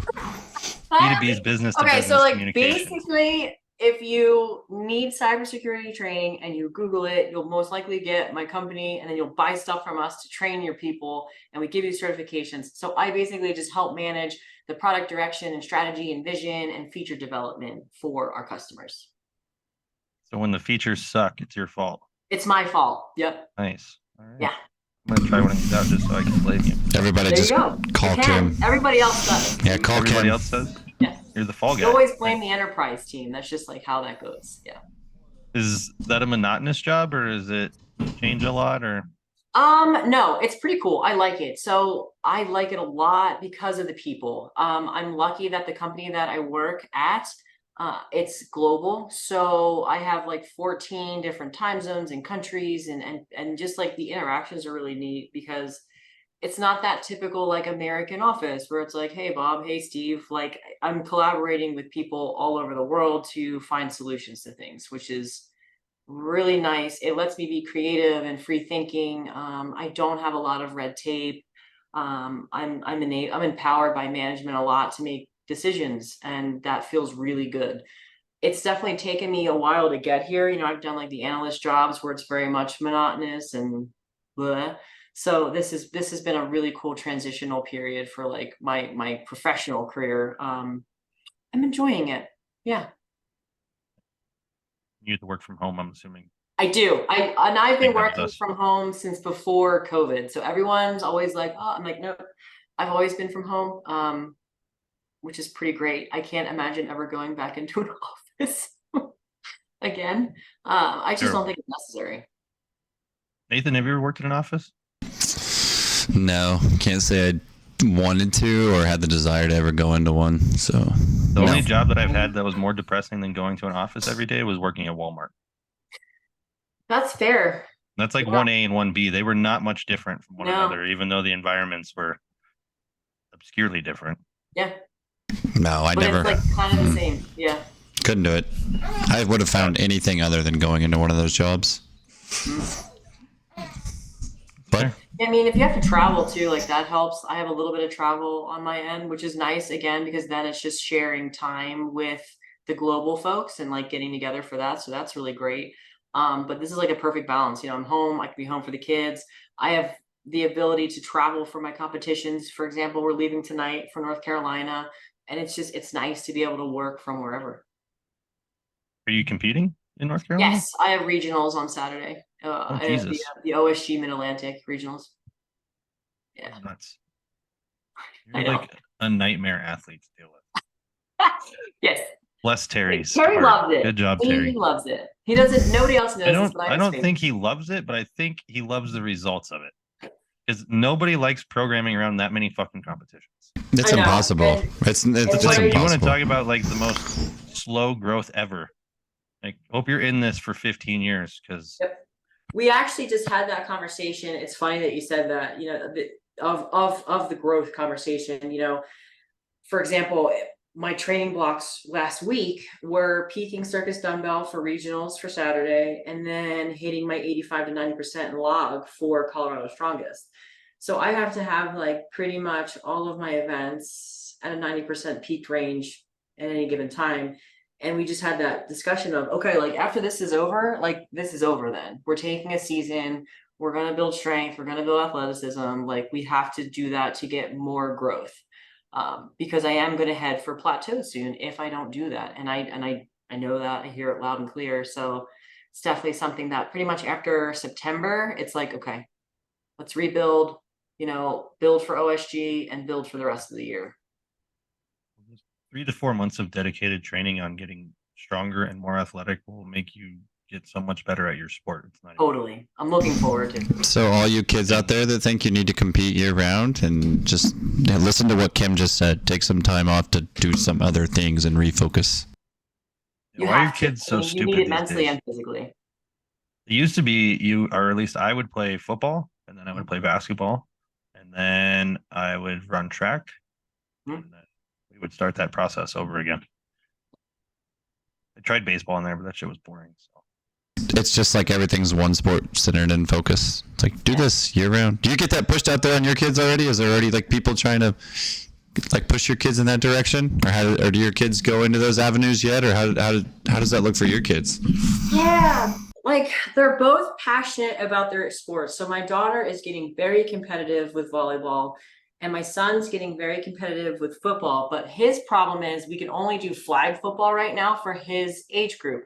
Well, he's like about to be 10, and I've personally never been a 10-year-old boy, but I'm looking at these 10-year-old boys and I'm like, man, I can see the violence here. Like the flag football ain't gonna cut it much longer. They're about to like hit each other. So I'm trying to figure out as a parent, like what's that right next step for him safely to make, because I want him to develop Wrestling. that aggression. Wrestling. And you guys The are like best thing the ever. third, fourth people that have said that. So Yeah. that's something that I'm thinking like maybe we need to develop. If you want your kids to be upstanding human beings, put them both in wrestling. They will be not only like work ethic like you, they will have the craziest mindsets ever to do whatever the fuck they want. Okay. Absolutely insane what wrestling does to kids. Especially because the violence you're talking about, those kids That's start at it. like 4 or 5 and they go to wrestling practice and they're like, hey, you guys get to pick on each other here and you need to beat each other up. Yes. And that's what they do. But no, I wish I was in wrestling. That's the thing that like, and I don't want it to be taken harshly when I say it, but the aggression is what I want to develop, because aggression is, it's mandatory to be human. It's mandatory for survival. And I can see it in my young, right? And I want to make sure that they know how to use it in a way that benefits them. And I'm Using seeing it it in productively their is sport important. development, and I love it. I wish I had done wrestling. My nephew does wrestling, and so does my niece. And That's they both awesome. like, I try to break them in workouts, and they don't quit. They don't. No, Yeah. they will not quit. Just keep coming. Yeah. What's the And, Jordan? Go ahead. Sorry. Go ahead. No, go. I was just gonna say, what's the Jordan Peterson line he always says? He'd rather be like a savage or a killer in a garden and not have to use it. That's I don't know who said that. Is it but yes, Peterson? it's better to be a warrior in Yes. a garden than a gardener in a war. Yes. So like it's kind of what you're saying is like you want your kids to be able to know how to channel that and be aggressive, but Everyone has it. Everyone has Yeah. the shitty side to them. You can call it your shadow self. You can call it your alter ego. You call it whatever the fuck you want, but it's there. And if you don't figure out a way to channel that energy and use it, it's going to explode and do something stupid. And I think that's like, as a society, we're trying to beat that out of people. We're trying to just make everybody Yup. just so like weak, and it's like, Yup. no, You mean that's not because it. docile people are easier to control? yeah. Yeah. Yes. Stand in And line. making sure that that doesn't happen over here. I saw a funny thing today. It was like back in ancient times, they used to make the peasants and slaves eat plant-based diets because they would become more docile and manageable. Sounds familiar, huh? Wait, didn't you try a plant-based diet once upon a time? I did. How'd that go for you? Not good. Not good. Honestly, it was like the worst blood work panel of my life. And Wow. I had complete thyroid storm after I had my daughter, and that blood work doesn't even compete with it. Doesn't even compete with it. What made you decide to try this great adventure of nothing, no animals? Because I was like fat and out of shape, and I had babies, and mom bought, like, because you fall into that, hey, that's gonna make me thin, and you know, it's gonna make my hair grow, my skin glow, and I'm gonna look so great. And it didn't do any of those things. I was on like supplemental like nutrition, transitioning out of a vegan diet because I was like in organ failure, basically. Like anemic and fucking dying. Oh yeah. Yeah. Like severely anemic, injured constantly, like clotting issues. Yeah. How much protein do you eat now? This is my favorite thing to ask chicks that train because nobody ever understands it. Let me think about, hold on. I don't want to lie to you. Let me pull up my sheets because Justin just updated me. Because this is an important point. This is a very important point. Yes. I can tell you that my carbs are at 230 grams of carbs a day. That's pretty low for as much as you do. It's pretty great. Okay, is that high for you? My carbs are 235, my protein is 165, and my fats are 55. Nice. I would have given you like 200 grams of protein because I'm an asshole like that. I go over protein on my own. Justin knows that. And as long as my protein is going over and I'm not going over my fats, because I like to add fat to my protein, I'm allowed to do whatever I want. You know what my new favorite thing is on my heavy training days is I just make myself a ribeye for dinner. And it's the most glorious thing because I got a new wood pellet grill. And when it makes the fat like brown and like crispy, slightly crisp, oh God, that's so fucking good. It's so good. It's like I switched to chicken and rice again so that when I have my ribeyes, I can make sure that I don't go way over on fat. Yeah. Otherwise, this deficit is not going to be a deficit. Cooking it in butter too, which is even better. I don't do that, but that sounds awesome. Yeah, some Kerry gold butter, but like a tablespoon of it. If you just like macro butter on top of it. This is a great idea. Mm-hmm. Nathan, do you have a wood pellet grill? No, we just have the Blackstone grill that go we to really fucking enjoy. Walmart and buy the $250 wood pellet grill. It'll be the best thing you've ever done. How do you like your Blackstone though? I love my Blackstone. It's easy. It's simple. It's easy. I'm sure that's nice, but you don't get wonderful flavor from it. No, but I'm thinking about all the breakfast sandwiches. There it is. That's where we enjoy it. Point. Breakfast is where it really comes in handy, really quickly. That's what I'm thinking about. Yeah. Okay, so now that you're a dad, go get yourself a late Father's Day present of a wood pellet grill from Walmart. I'm telling you, dude, it's fucking life-changing. It's so amazing. I didn't have one for like 3 or 4 months, and I was like, oh, it's not that bad. And then I went and bought one, and I go, motherfucker, I'm never doing that again. Like, this isn't. I talk shit on all my friends. I was like, oh, you fucking hipsters, you pellet. And then my husband got one for Father's Day. We're like, this is the best food I've ever had. It's so fucking amazing. Is this the Traeger? It makes everyone a good cook without. Yeah, we got a Traeger. Yeah. I think I've seen people cook all the time on those things. I'm like, all right, Nathan. Walmart sells pit bosses. They're $3.50. Those are great. It's fucking awesome. Yeah. Nicer than the Traeger I had before. Yeah, I've heard that from a lot of people actually. Yeah, like you do not have to pay for the name of Traeger. We had one, we just didn't use it. Like we just didn't use it. No. What do you mean you didn't use it? Didn't have the time. Literally, it makes fucking chicken taste good. Yeah. Chicken sucks balls. So does my Blackstone. Chicken's the worst. Yeah, it's pretty boring. And what's even worse is like I've gotten good at making chicken, so when I go out to eat, I can't eat any chicken anywhere else. No fucking way. I don't order chicken out. Popeyes, that's it. I can have a Popeyes chicken sandwich. I don't know if any of you guys have had those, but I'm a Chick-fil-A person myself. Tim, have you tried the Popeyes one? I have. I find it to be dry. I'm sorry. I get a lot of hate for that. But it's the chicken is not as good, but I'm sorry you had a dry one. What about the Canes? What about the Canes? Canes? All right. Canes is okay. Okay. It's fine. Nathan, Canes was good 15 years ago. It's still good. It's amazing. The sauce is phenomenal. 15 years ago, Canes was out of this world. The chicken fingers were like fucking a 12-inch chicken finger, not 3-inch. These people. They don't like Canes. Don't you love McDonald's? I don't love McDonald's. First of all, there's not a human on this planet that loves McDonald's. Oh, it wasn't you. Some people do. I don't love it. I but haven't we can had all agree that it's not McDonald's good. in like decades. If it's like a guilty pleasure day, it's gonna be like T-Bell, like Taco Bell for sure. Dude, I've never had Taco Bell. Oh, worst part of this deficit is I can't even eat Chipotle anymore. Oh, It ruins my stomach.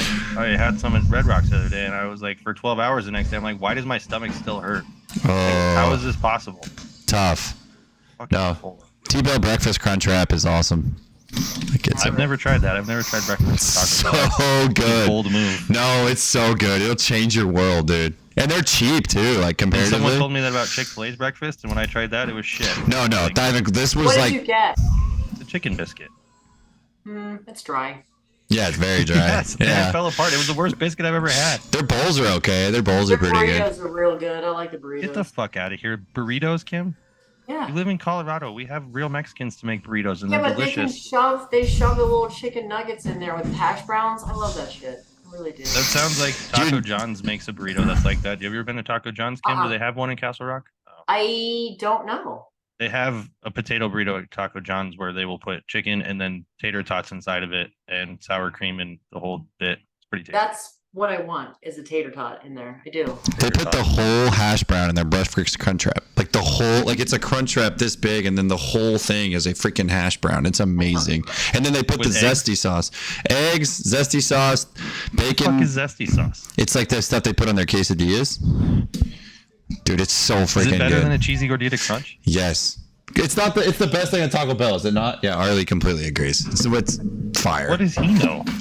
He knows bad food He because he's a literally college just came out kid. of his dad's nutsack. No, like he's a 2 weeks college ago. kid. College kids, they know Yeah, all the bad exactly. food They spots. know. Yeah, they I know. don't know shit. I used to eat fucking top ramen all the time and shit. That was just terrible back then. Well, the college that we both went to, there's literally a Taco Bell right across the freaking street. So it's like, well, So that's why you guys are influenced. You have that's. to. They used to have the $2 meal deal when I was in college. Oh my god, you get a chicken burrito and Doritos and a drink for $2. That would have been It like was me in sick. high school trying to tell you blackjack pizza was good because I couldn't drive yet, and that was the only thing within walking distance That's of all the you school. do. Yeah.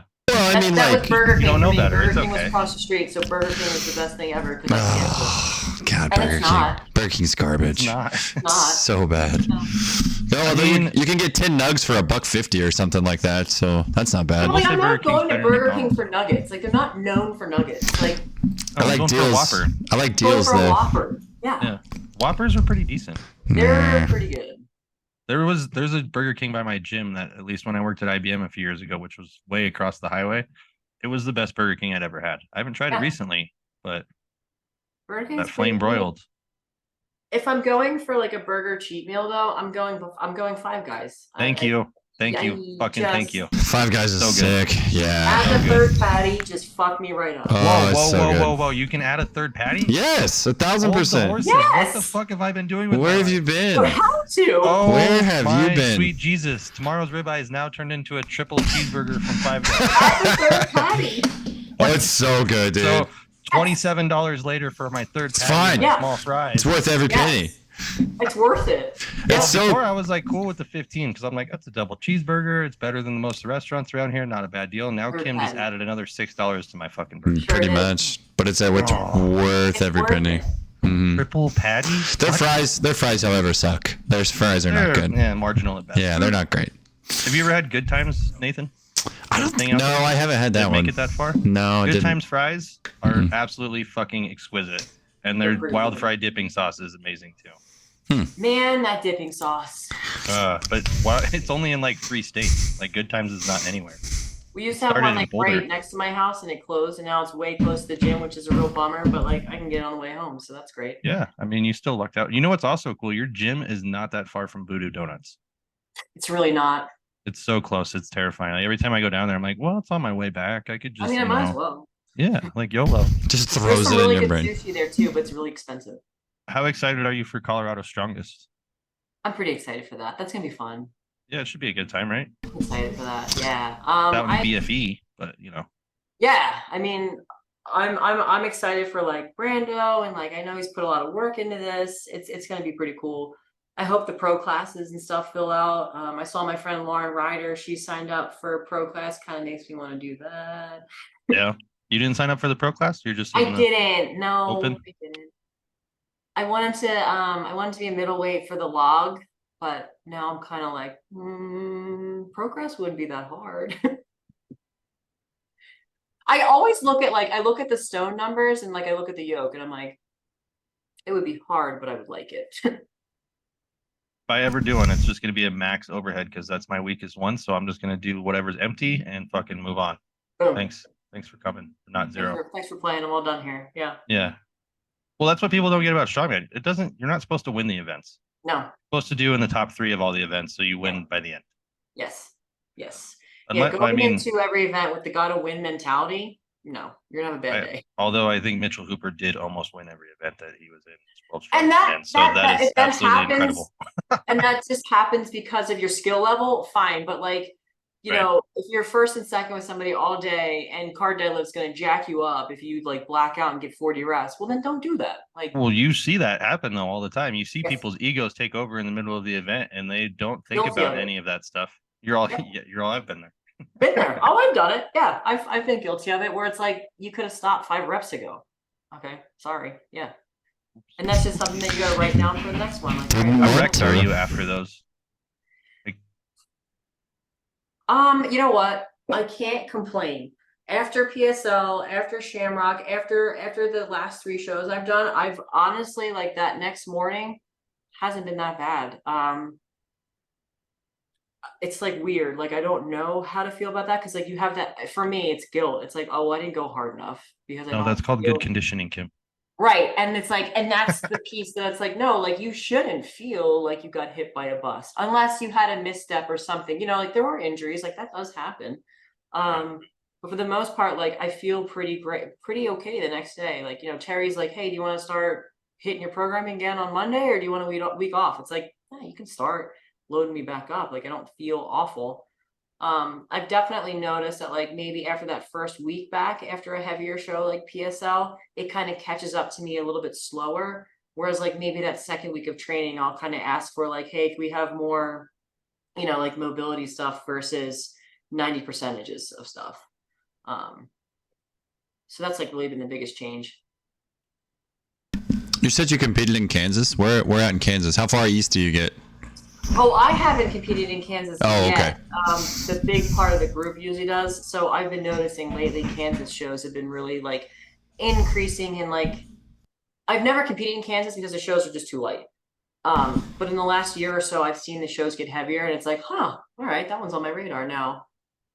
Is it mostly like Wichita area? Is that as far east? That's what it looks like. Yeah. That's not too far. 5 hours. Alex? It's really not bad. No, it's totally doable. Meet in the middle, Alex. Yeah, it's 5 hours. Want me to meet you in the middle? Yeah. Do a Kansas show? Well, just come out and hang. Yeah, that'd be cool. They usually have really great turnouts. Why wouldn't I just go to Missouri?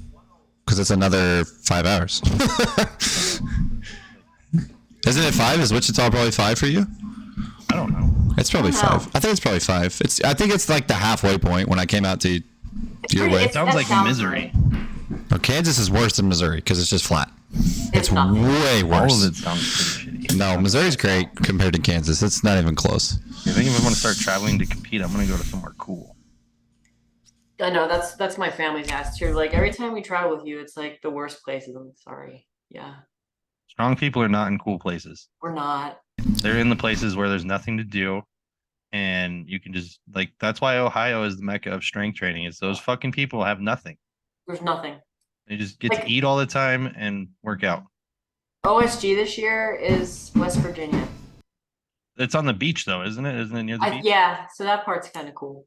And like even North Carolina this weekend, like we're 25 minutes from the beach, so we're gonna stay until Wednesday. Dang. The beach is like that. Be nice. It's not in the foothills of Appalachia where you can like go hang out with all the hillbillies. With Tyler Speaking Childers, of which, basically, yeah. Have any of you ever seen The Wonderful World of Whites of West Virginia? Yes. Yes. The best documentary ever. That's what I immediately thought of when they announced OSG. I was like, cool. My name is Sue Bob, and I'm the good-looking one. Yep. Wait, That was what the fuck just happened? What? It's terrifying. Oh my god.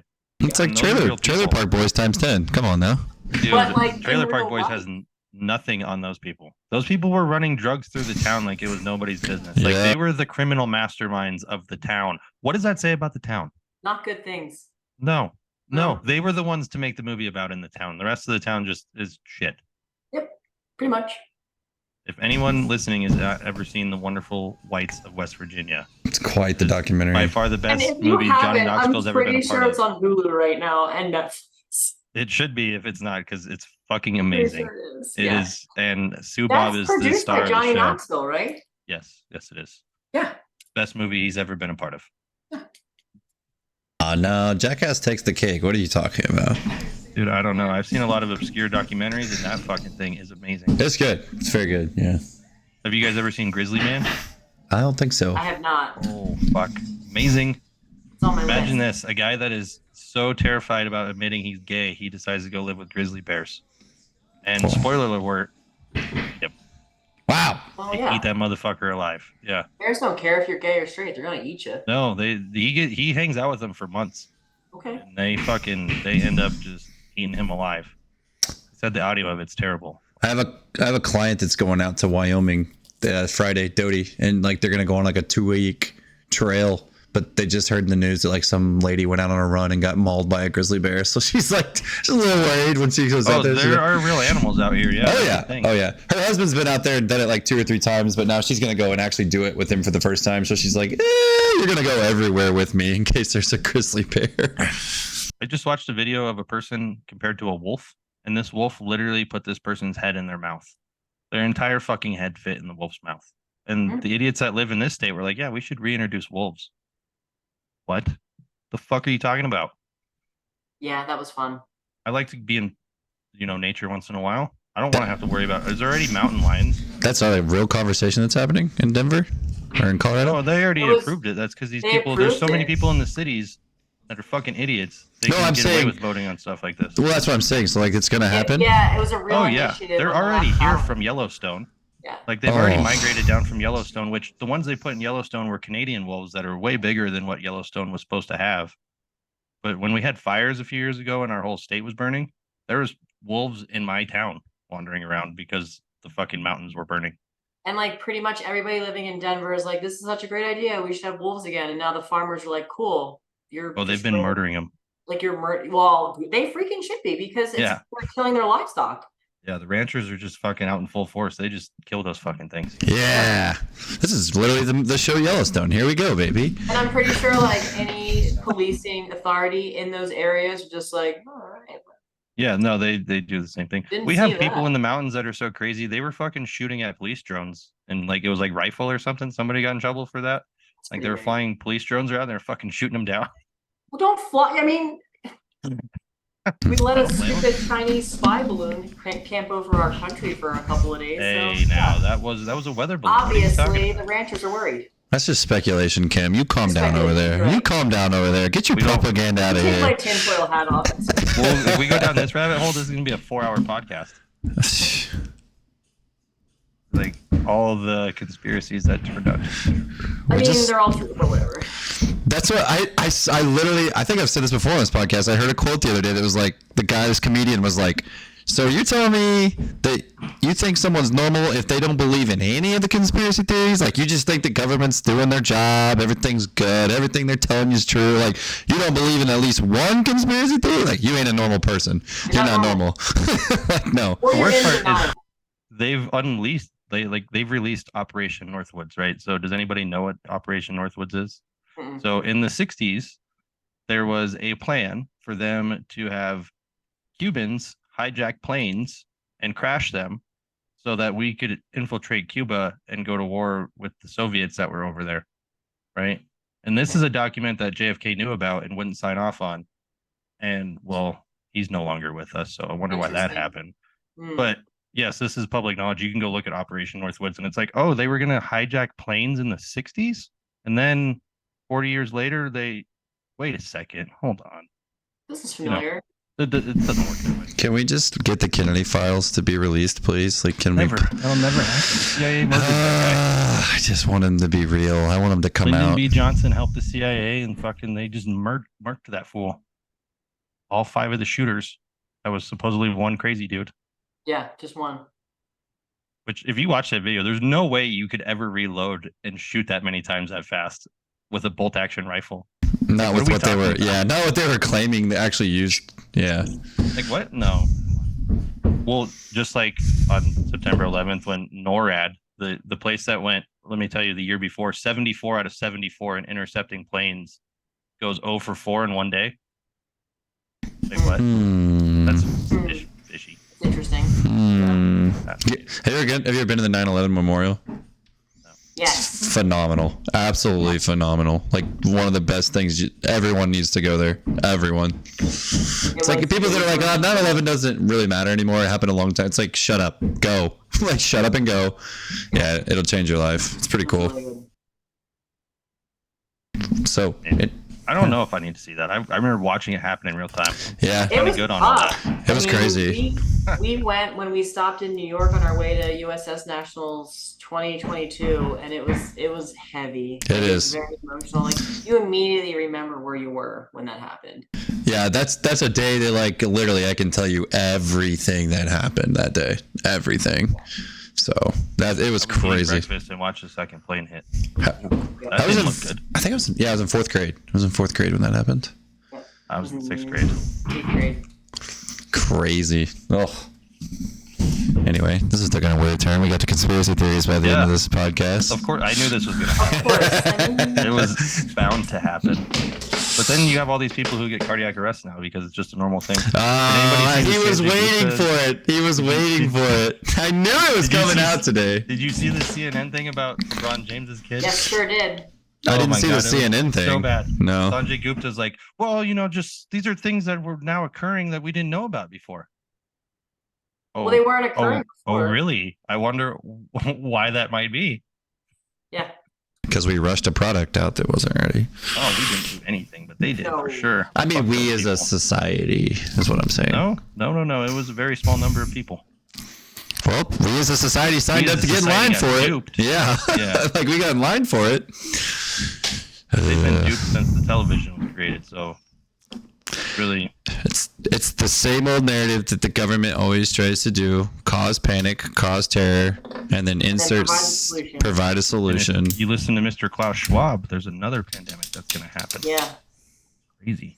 It's going to be in Kim's area, the cyber security expert. Well, what's his name? The guy Fauci or whatever. He was like talking about this stuff 20 years ago. Like, there's going to be a world epidemic and pandemic, and it's like, huh. Oh, yeah, so you have to Mr. Bill Gates. Where your money's coming from, duh. Yeah, I don't know. Like Bill Gates, the guy who has the patent for the MNR, vaccine that you're using, and then they had a meeting at Johns Hopkins University that if this were to happen, we would do this, and this, and this, and this, and I don't know. I wish somebody would kill that fucking guy though. That would be like the day Bill Gates dies. I'm fucking having the biggest party ever. Fuck that guy. He's the biggest piece of shit. He's a very big Maxine and all the pedos. He's a very big con man. I can't wait. When they all die, it's gonna be great. Yeah. Have you seen The Sound of Freedom, Kim? I have not. I've not seen that yet. I've been enjoying watching all of the media coverage of it, though. That's been or lack thereof, except for the people that are trying to be real Americans. I think it's really interesting that that's just how divisive everything has gotten. Like, go to the movies and see it or don't. Rent it at home and see it or don't. Like, there doesn't have to be any sort of like. We have to stop trying to attach like patriotism to like a movie. Like, it's a movie. Go see it or don't go see it. See it through whatever lens that you want to see it, but don't block or prohibit or try to remove people's freedom to go see something. It's just like on the other right agenda. I'm sorry? It doesn't work that way if you want to push an agenda. Yes, right. Because that would be free choice, and we're not allowed to do that. Right. Well, you are on Twitter. Good job, Everyone Elon. fucking hates Elon, but good job, Elon. Well done. Twitter is so entertaining. Oh, it's hilarious. I do enjoy when people call for like certain bands and stuff, and it's like, hey, but remember when you said that it's a private company and they can do whatever they want? Right, there's that too. The other thing is Twitter is the only fucking one that fact checks anything. Is the only social media I go on that will have a little blurb at the bottom of it that clarifies anything that sounds misleading whatsoever. Yep. And yet it's the devil. Yeah. Well, because it's breaking the norm. It's going. It's no longer script. Twitter either. I should probably start calling it X. X. Yeah. The people that are like, "Oh, Twitter's dead now because you named." I'm like, what are you guys talking about? Like everything he's done you've been completely wrong about every single Right. time. Right. Like, Well, Elon's never gonna be. He's never gonna be the cool kid, right? Like I think he's never gonna be accepted. He's created the nicest vehicle ever known to man's existence that is the least problematic and most beneficial to us, even while being a piece of shit electric car that actually is worse for the environment than an internal combustion engine. Yep. Yeah, I mean, we have one. We've had one for a couple of years. Yeah. And you're killing the planet with it. Good job. And promoting slavery. I appreciate It's really that. funny Good job. because we have a stark contrast in our household. My husband drives a Tesla, and I drive a Dodge Ram 1500. Nice. Me too. That's So it's like, America. oh, that's so nice that you're saving the environment. I'm like, no, I'm not.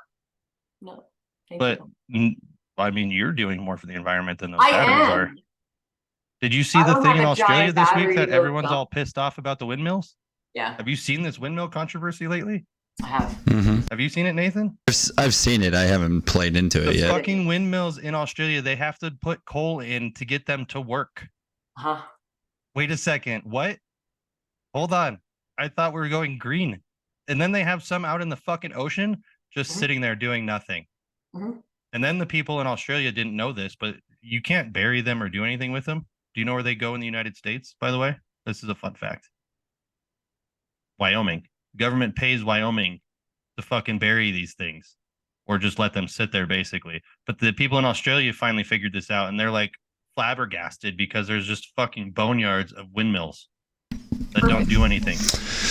Lovely. I'm just like, that's amazing. Fucking amazing.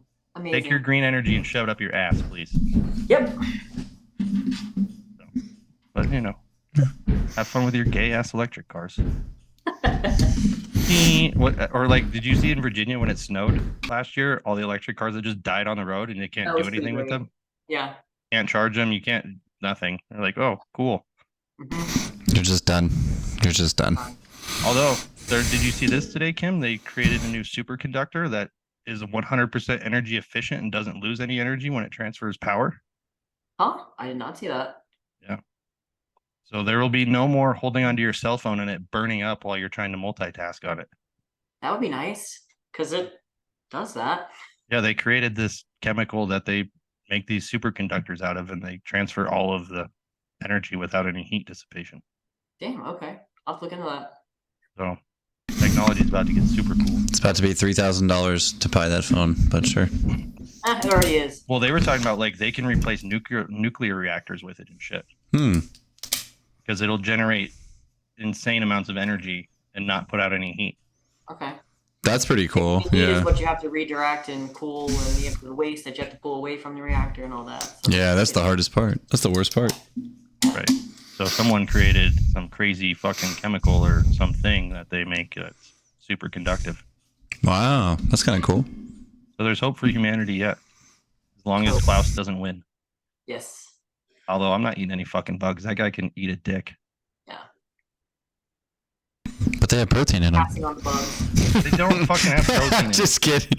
I know. So everyone It's says like that. that's telling me vegan protein's good for you. Oh, did you see that study I posted today? I did. Yes. That's fucking amazing. Like, yeah, you can be vegan, but you have to eat more. Yeah. What are we doing? Duh. Yeah. Be super inefficient, please. Right. Put more work into it. Yep. Yeah, I get all my food groups from the normal amounts of food I eat in a day. It's real easy. That's something to be said too. I rarely have to drink my protein. Like, just eat it. Wait, what? You can eat 160 grams of protein in a day as being a little lady like yourself?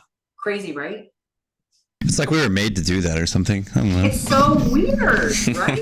It's like we have abundance of animals on this planet for a reason. It's bizarre. It's almost like if you eat all the food, you can check all the boxes. Yeah.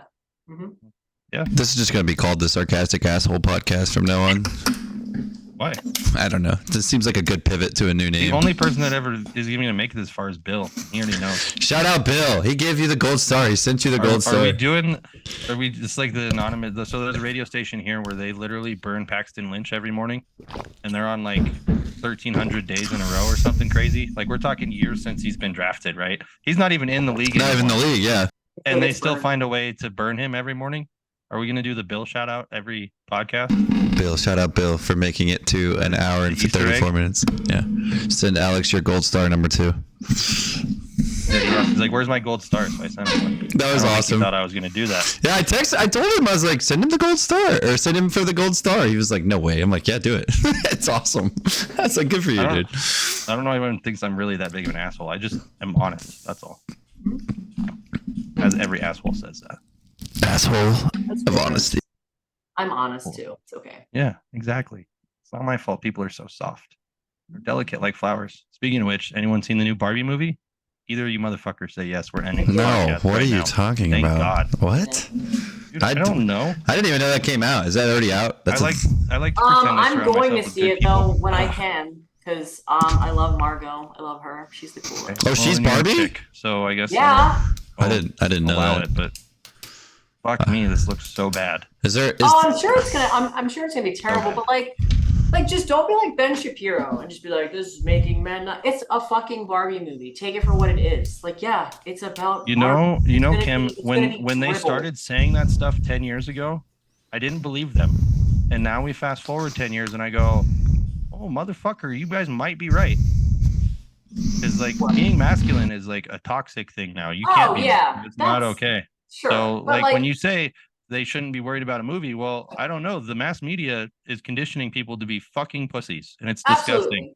But to what point, though, as a human, are you like, I'm not going to go to the Barbie movie and be like, okay, I'm going to take notes. Well, This is sure, how a I woman wouldn't should expect act, that, and this but is how a man should act. It's a fucking movie. Oh You no, have that's your just people persona don't and think your that gender much. guidelines. from it. we've Like, gotten They away don't- from. That's not how it works. We've gotten, like you said earlier, we gotten away from movies just being entertainment. Like they're just freaking entertainment. Yes. People just go watch them. it's a. I don't well, even know how that would be entertaining. Though. They turned a doll movie into a musical. Well, yeah, but that's what I'm saying. It's fine. You don't have to go watch your whatever entertainment you want to watch. Like people got pissed off about all the Transformers and they wanted to nitpick them and how terrible they were. And I'm like, I just want to go see shit blow up for 2 hours. Okay, can we just? Exactly. I don't That's care. I just like I want to be. I would sit there and turn my brain off and be like, that was kind of cool. I just want the movies from the 80s back. That's all I want, guys. Is that so much? I'm to gonna ask? go stare at Margot Robbie's boobs for an hour and 34 minutes. That's what I want to do, and I'm gonna do that with the Barbie movie. Boom. She's like one of my major girl crushes. Obviously, I'm gonna see that I mean, movie. she's definitely hot. She's hot. Wolf of Wall Street, get out of here! Like, are you incredible? Like, God, I hated that movie. I'm not gonna lie. it's just like go one of my back and watch top 5 documentaries favorite now. movies. It's so long. I'm just like, yeah. It is long. And Leo really gets really annoying in that movie. I'm just like, you're getting annoying. Like, So I was like kind of bugged by that acting until I watched. Like, they did a So documentary. you saw the guy. I saw the guy, and I was like, "Whoa, he did!" You're a like, good oh motherfucker. yeah, job. he killed this role. Yeah, he did. He did do that. I will say that. The acting was great. It's just like the movie got annoying. I'm like, oh my lord. Okay, we get it. You guys, It was very long. you're doing drugs and Either of you ever seen Vice? yeah, it's good. Love that one. Great acting. Yeah, I love that. Colin Farrell, right? Is that Colin Farrell one? Christian Bale is fucking Dick Cheney. I don't think I'm thinking of a different movie then. Absolutely amazing. Okay. Huh? You're thinking of Miami Vice? No. There? Yeah. That's the one with Colin Farrell. No, yeah. The movie Vice was just Christian Bale being Dick Cheney as the vice president. and Yeah. how he ran the world for 8 years. Yeah. I need to watch that one. My brother said it was good. I think my brother watched that one. People are like, what do you mean? I'm like, he's the only person ever that can shoot somebody in the face, and the person that got shot in the face has to apologize. Mm-hmm. Great. That's next level, like gangster stuff. Like, although I don't know, the Obamas are pretty gangster now, murdering their chef. Killing their chef, making it look like an accident on a paddleboard. You know who else did that? The Clintons. The Clintons did. The exact same thing happened. Yep. Their chef Was it a drowned paddleboarding mysteriously. accident? Well, they probably didn't have paddle boards back in the 90s, but I Just was gonna say, drowned. 'cause that Drowning happened accident. He well. drowned randomly. Yeah. It's crazy the how. best part is they said that dude couldn't swim, and then, well, good old social media, tons of videos of that guy swimming as a workout all the time. Yeah. I know, because I'm like, he's a very fit guy. Like, what do you mean he doesn't swim? Do you think this paradigm shift just really fucks with old people because they don't understand that, like, hey, this stuff's already out there. Yes. Like, we can't just keep telling the same lies because not everyone's gonna believe it. Only the old people believe it. And that's true. I mean, like my parents' generation, like they're immediately like that anything the TV says, that's true, law, statement, fact. Amazing. And like, Yeah, TV's king. Yeah. TV is king. I mean, that's 60 to 65-year-old and up. It's like, that's it. It's on the news. That's a wrap. And It's true. Facebook too. Oh, Facebook's Facebook too, bad. for sure. Dude, it's so crazy how much drama Facebook causes for like 60 to 70-year-old women. I'm just like, Huge amounts Is of it drama. worse than the neighborhood app? What's the neighborhood app? Oh my God, yes, yeah. yes. What the fuck is Facebook's that? worse. It's 10 times Ah, worse. next door. Yeah. Next door. You think Facebook is worse than next door? Oh, I don't yeah. know. Totally. Next door is pretty bad. Next door is bastardized by the stay-at-home mom group that just one-ups and fights each other on there. Yes. That's what they do on there. Facebook is where the boomers go and fight about shit that doesn't even make sense, that they actually voted into law years ago and now they hate it. God, I Right, love because they didn't know what they were voting for. I love that. I love that Facebook has the unfollow key because it's like they didn't have that a long time ago, but like I can still be friends with you. I just unfollow all your stuff, and I'm like, I don't have to see your stuff. I want new reactions. I like the reactions, but I want the roll your eyes reactions. I want that reaction. Well, petition old Zuckerberg. Maybe. I need it. He's too busy working on That's threads, like the though. mute button on Instagram. Then That's wonderful. It's a great button. Love Great. I that feel like button. if I'm going to use that button, though, I might as well just unfollow that person. You Why probably am I should. even- Yeah. Well, like I'll mute certain things, like, and then I forget about it, and somebody will send me it. I'm like, oh, Can't see that. Whoops. See, I wonder how people have muted me. I'm obnoxious on that thing, and I don't even do that good of a job. Yeah, it's a weird space. Twitter's a weird space. The social media is weird. Yeah, in I general. feel like I'm doing something, and then I listen to these people that have these huge followings. They're like, "Yeah, we make 250 pieces of content to post a day." I'm like, "What? Like how? Jeez. I don't Who's have doing that. this?" Bots. How are you doing that? It's bots. Just bots. Well, Yeah. they have hundreds of millions of dollars to hire people. Yeah, they just do bots. Yeah. Have a team of. Can you imagine doing that all day long? Like, here, I need you to make reels and schedule them. No, thank you. I have a hard enough time posting for myself. No, thank you. Nope. Don't enjoy it. We know, Nathan. You don't post anything. I post a lot every now and then. It's just I hate it. Like I hate being a slave to my phone. I hate it. Oh yeah, it's made my vision absolutely much worse in the last couple of years. Ugh. Yeah. This sucks balls. That's why the podcast needs to work. Yeah. People want to just start giving us money for having a podcast. 10 Whenever years. that happens. Yeah, 10 years from now when we're just chilling, this is all we do every day. This is gonna be great. That'd be nice. That'd be pretty sweet. God, that'd be a great Twitter's job. starting to pay everybody for their ad space, so might be on the horizon. Great. Wonder how many views we get on Twitter. I don't even check. I don't know. It's a good question. I'm not really posting in that space anymore. You suck. You don't believe in freedom. I love freedom. That's why I just want it to be its own thing. I just go there. No, you have to support honestly, people that believe in freedom. You can't support the people that believe in globalism. No, what's funny is globalism equals communism. When I need a break from like Instagram and Facebook because I just get tired of the crap, I go to Twitter and scroll, and I'm like, oh, this is so nice. Like I like scrolling through Twitter as a break from all the other crappy social media. That's when I get all my conspiracy stuff is Twitter. Oh, Twitter's great. It's the only place it's allowed. Obviously, Twitter did the threads before threads did the threads, and it's like when people got on those conspiracy, like I would like love reading those threads on Twitter, and it's just like, yes, this is so great. Yes, but well, you just see so much ridiculous shit, or at least I do. Yeah, like I follow one that's called Clown World, and it's just absolutely asinine people, and I'm just like, how do these people exist at the same time? Like, how is this possible? Where did evolution go wrong on these people? Yeah, what are we doing? And we're talking like difference between us is like what 0.1% or something crazy like that, and it makes like the biggest fucking difference. Our DNA is very cool and very complex. Speaking of it, how much mindset stuff do you do, Kim, to be the way you are? Is that just how you were naturally, or? Oh God, no. I thank you for asking that. She goes, oh God, no. I worked a lot with Andy Triana for Go Super Brain, and that guy's pretty sweet. For Andy. And we started working together in like 2021-ish, around mental state. Fight or flight, when to be in it, when to push, when to not push, how to visualize, how to execute. And I've been working with him, you know, on a yearly basis. We check in with each other. Sometimes it's once a year, sometimes it's 2 times a year, sometimes it's once a week. It depends on what I need. And we go through like comp prep, you know, visualize, how do I prepare mentally for a lift? How do I prepare for something? How do I just prepare for my work day? I do a lot of grounding, you know, in the daytime and in the nighttime. For people who don't know what grounding is, it's literally just going outside and standing barefoot in the grass and just being present, breathing, moving your toesies around. I do that for a couple minutes in the morning, and I'll do it again at nighttime. And it just helps with that mental clarity. You know, I can try to compartmentalize competition stress, you know, work, wife, mom, all of those things. So it's a constant practice for you. It's constant practice. Yes. It's constant Much practice. like the training in the gym. And then yes. 99% of it is just being present, and being present enough to recognize when you're not being present. And that's, for me, is the biggest shift of, okay, then you got to stop. Something's being too loud, or I'm being stretched thin, so I can be present in that moment. It's tough. It's a lot of fun when you figure it out. Yeah. And I mean, like, honestly, like, it's not something that, like, it's not like a lift, like you don't PR it. Like, I mean, I fuck it up more times than I don't, you know, like it.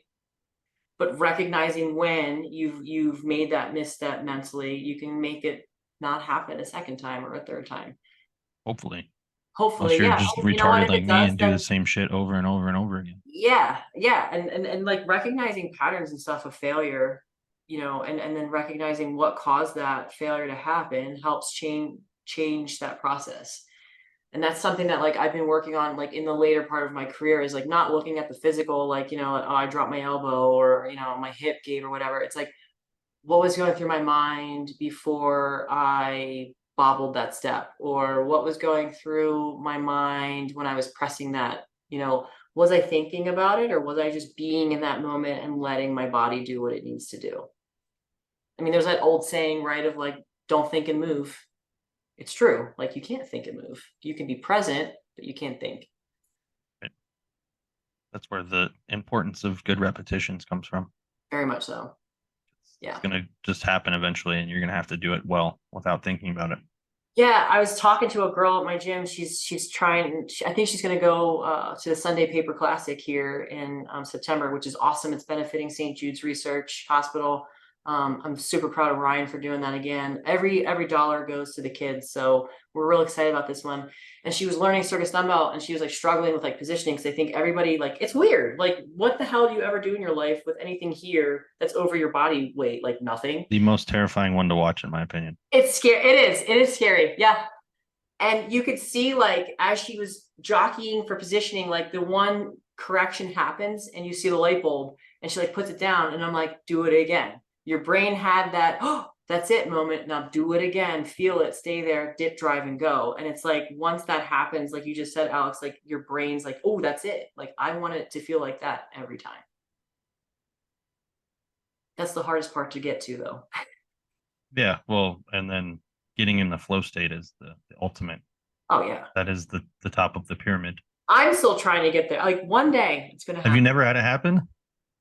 I think I've had it happen on like a log complex, like maybe twice, where I'm like, I totally checked out and I can just feel myself dropping, splitting back down the lap, going again. Like, I've definitely had it on log. I can definitely say that, but that's because me and that guy are like very intimate, and we spend a lot of time together. Nathan, have you been in a flow state? Have you achieved this? I don't know. I don't think so. I don't think it's ever been. I don't know. There's times at the, like, when I played baseball, I felt like when I was at the plate, you know, there was nothing getting by me. Like, I could just came out of his hand and I knew I was going to hit it. I think that's probably as close as I've ever been. Like, I just felt really locked in at the plate. Didn't worry about anything that was happening. I was just going to go up there and hit. That's probably where as close as I've been. I compare it to like an out of body experience, because then it's done and you're like, wait, what just happened? Yeah. Yeah. It's fucking weird. Yeah. Well, Does anybody, Alex, do you have any other wonderful questions for our wonderful guest? She's been I don't awesome. think so. I think I threw enough curveballs in this podcast that anybody who makes it to the end, they're going to love us or hate us. Yeah, we did a training. It was like training and then conspiracy theories and then back to training. But like, yeah, Kim, thank you so much for coming on. Kim. Awesome Thanks for guest. having me. Awesome guest. Yeah. So, well, everyone, if you've made it to this point, thank you for tuning in and listening to this wonderful podcast. We will see you next week for the 20th episode. We will be in the top 3% of all podcasts if we Ever? what? Top 3% of all podcasts ever if we make it to episode 20. Do I have to give the statistic again? I don't want to get Yes, this. I like to make you do it. Great. Okay, so 72% of all podcasts don't make it past episode 3, and of that remaining 22 or Yep. 27, remaining 27%. 28%. The remaining 28%, I think, only 3% of the remaining 28% ever get past episode 20. So So that's really like fucking milestone. 1% of the actual people. correct. There you go. We're gonna be in the 1% of podcasts ever. Like, suck it, bitches. Yeah, I went down a deep rabbit hole of like Spotify data the other day, and I was like looking because they sent you an email. They sent me emails about like how to promote better and blah blah blah blah blah. So I just went down the rabbit hole, and I'm like, wow, there's actually not a lot of podcasts out there that are just like even 50 plus, 100 plus. There's like very limited amount. So Oh, and you're not gonna match my work ethic. So this is going to 1,000. I mean, Joe Rogan, here we come, baby. I'm just saying. Yeah. Yep. It So took Alex Hormozy till episode 500 before he got in the top 10. it's incredible. And we're talking about a guy who makes hundreds of millions of dollars a year consistently. Incredible. Yeah. It's like you said, everything that you do, you have to do for a really long time until you're good at it. So, yeah. So Maybe one day I'll be good at interviewing people. go back and look at our first episodes. Watch those and then watch these, and you're gonna be impressed. I promise. So, yeah, Dude, I don't watch them after I make the fucking stupid reels. yeah, that's true. That's Sorry, I true. haven't been making as many. I've been writing so many programs. Oh yeah, do I get to do my plug now? You plug anything you I got want. 95 million Plug. programs for free. No, it's not 95 million. It's what are we up to now? 95 million and a Right now. half. Sorry. There's after today there will be 4, 6, 10. There's like, I don't know, 15 programs on the goddamn app. Go download it Al Gold Performance Training app. and buy some supplements from me or shoes or any. I don't give a shit. Buy Also- it all. Yep. Kim, we will link your socials in the bottom also. So go give Kim a follow, guys, if you want some really cool content. And just to keep up what she's doing is what she talked about here Or on if her. you just want to feel like a bitch like I do following her because I can't do half the weight that she does on things. So I'm like, Yeah. oh, Thank you. wow. I'm Yeah. going to go ahead and just go off myself now. Yep. Thank you. Yep. Appreciate it. Yep. If you need a So- nice little humble reminder about how weak you really are, go give That Kim a strict follow. press yesterday really just sent me over the edge for today. I was like, Man, oh, I fuck had my so many life. DMs about that. I didn't realize it was a big deal, and I was like, okay. Are you kidding me? That's the hardest fucking exercise on the planet. Yep. It's not even I don't close. think there's anything harder than a strict overhead press. Not even close. And you're pushing yourself over your head. Yes. It's That impressive. to me, like if you get to 1.5 times your body weight for an overhead press, that's like fucking doing crazy shit in my book. Okay. I don't know. Go check out Kim's Crazy Strict Press, okay? Yeah. All right, But guys. yeah, if you live in Colorado, go watch her compete sometime. Heck because it's yeah. worth the money for entry. There you go. Most of the other competitors are not whatsoever. I'm not gonna lie. There's a lot of people out there that scare the shit out of me that are competing, but there's a few diamonds in the rough out there. Worth it. All right, guys. I'm going to say goodbye to everyone. I hope everyone has a wonderful, fantastic day. Hasta mañana.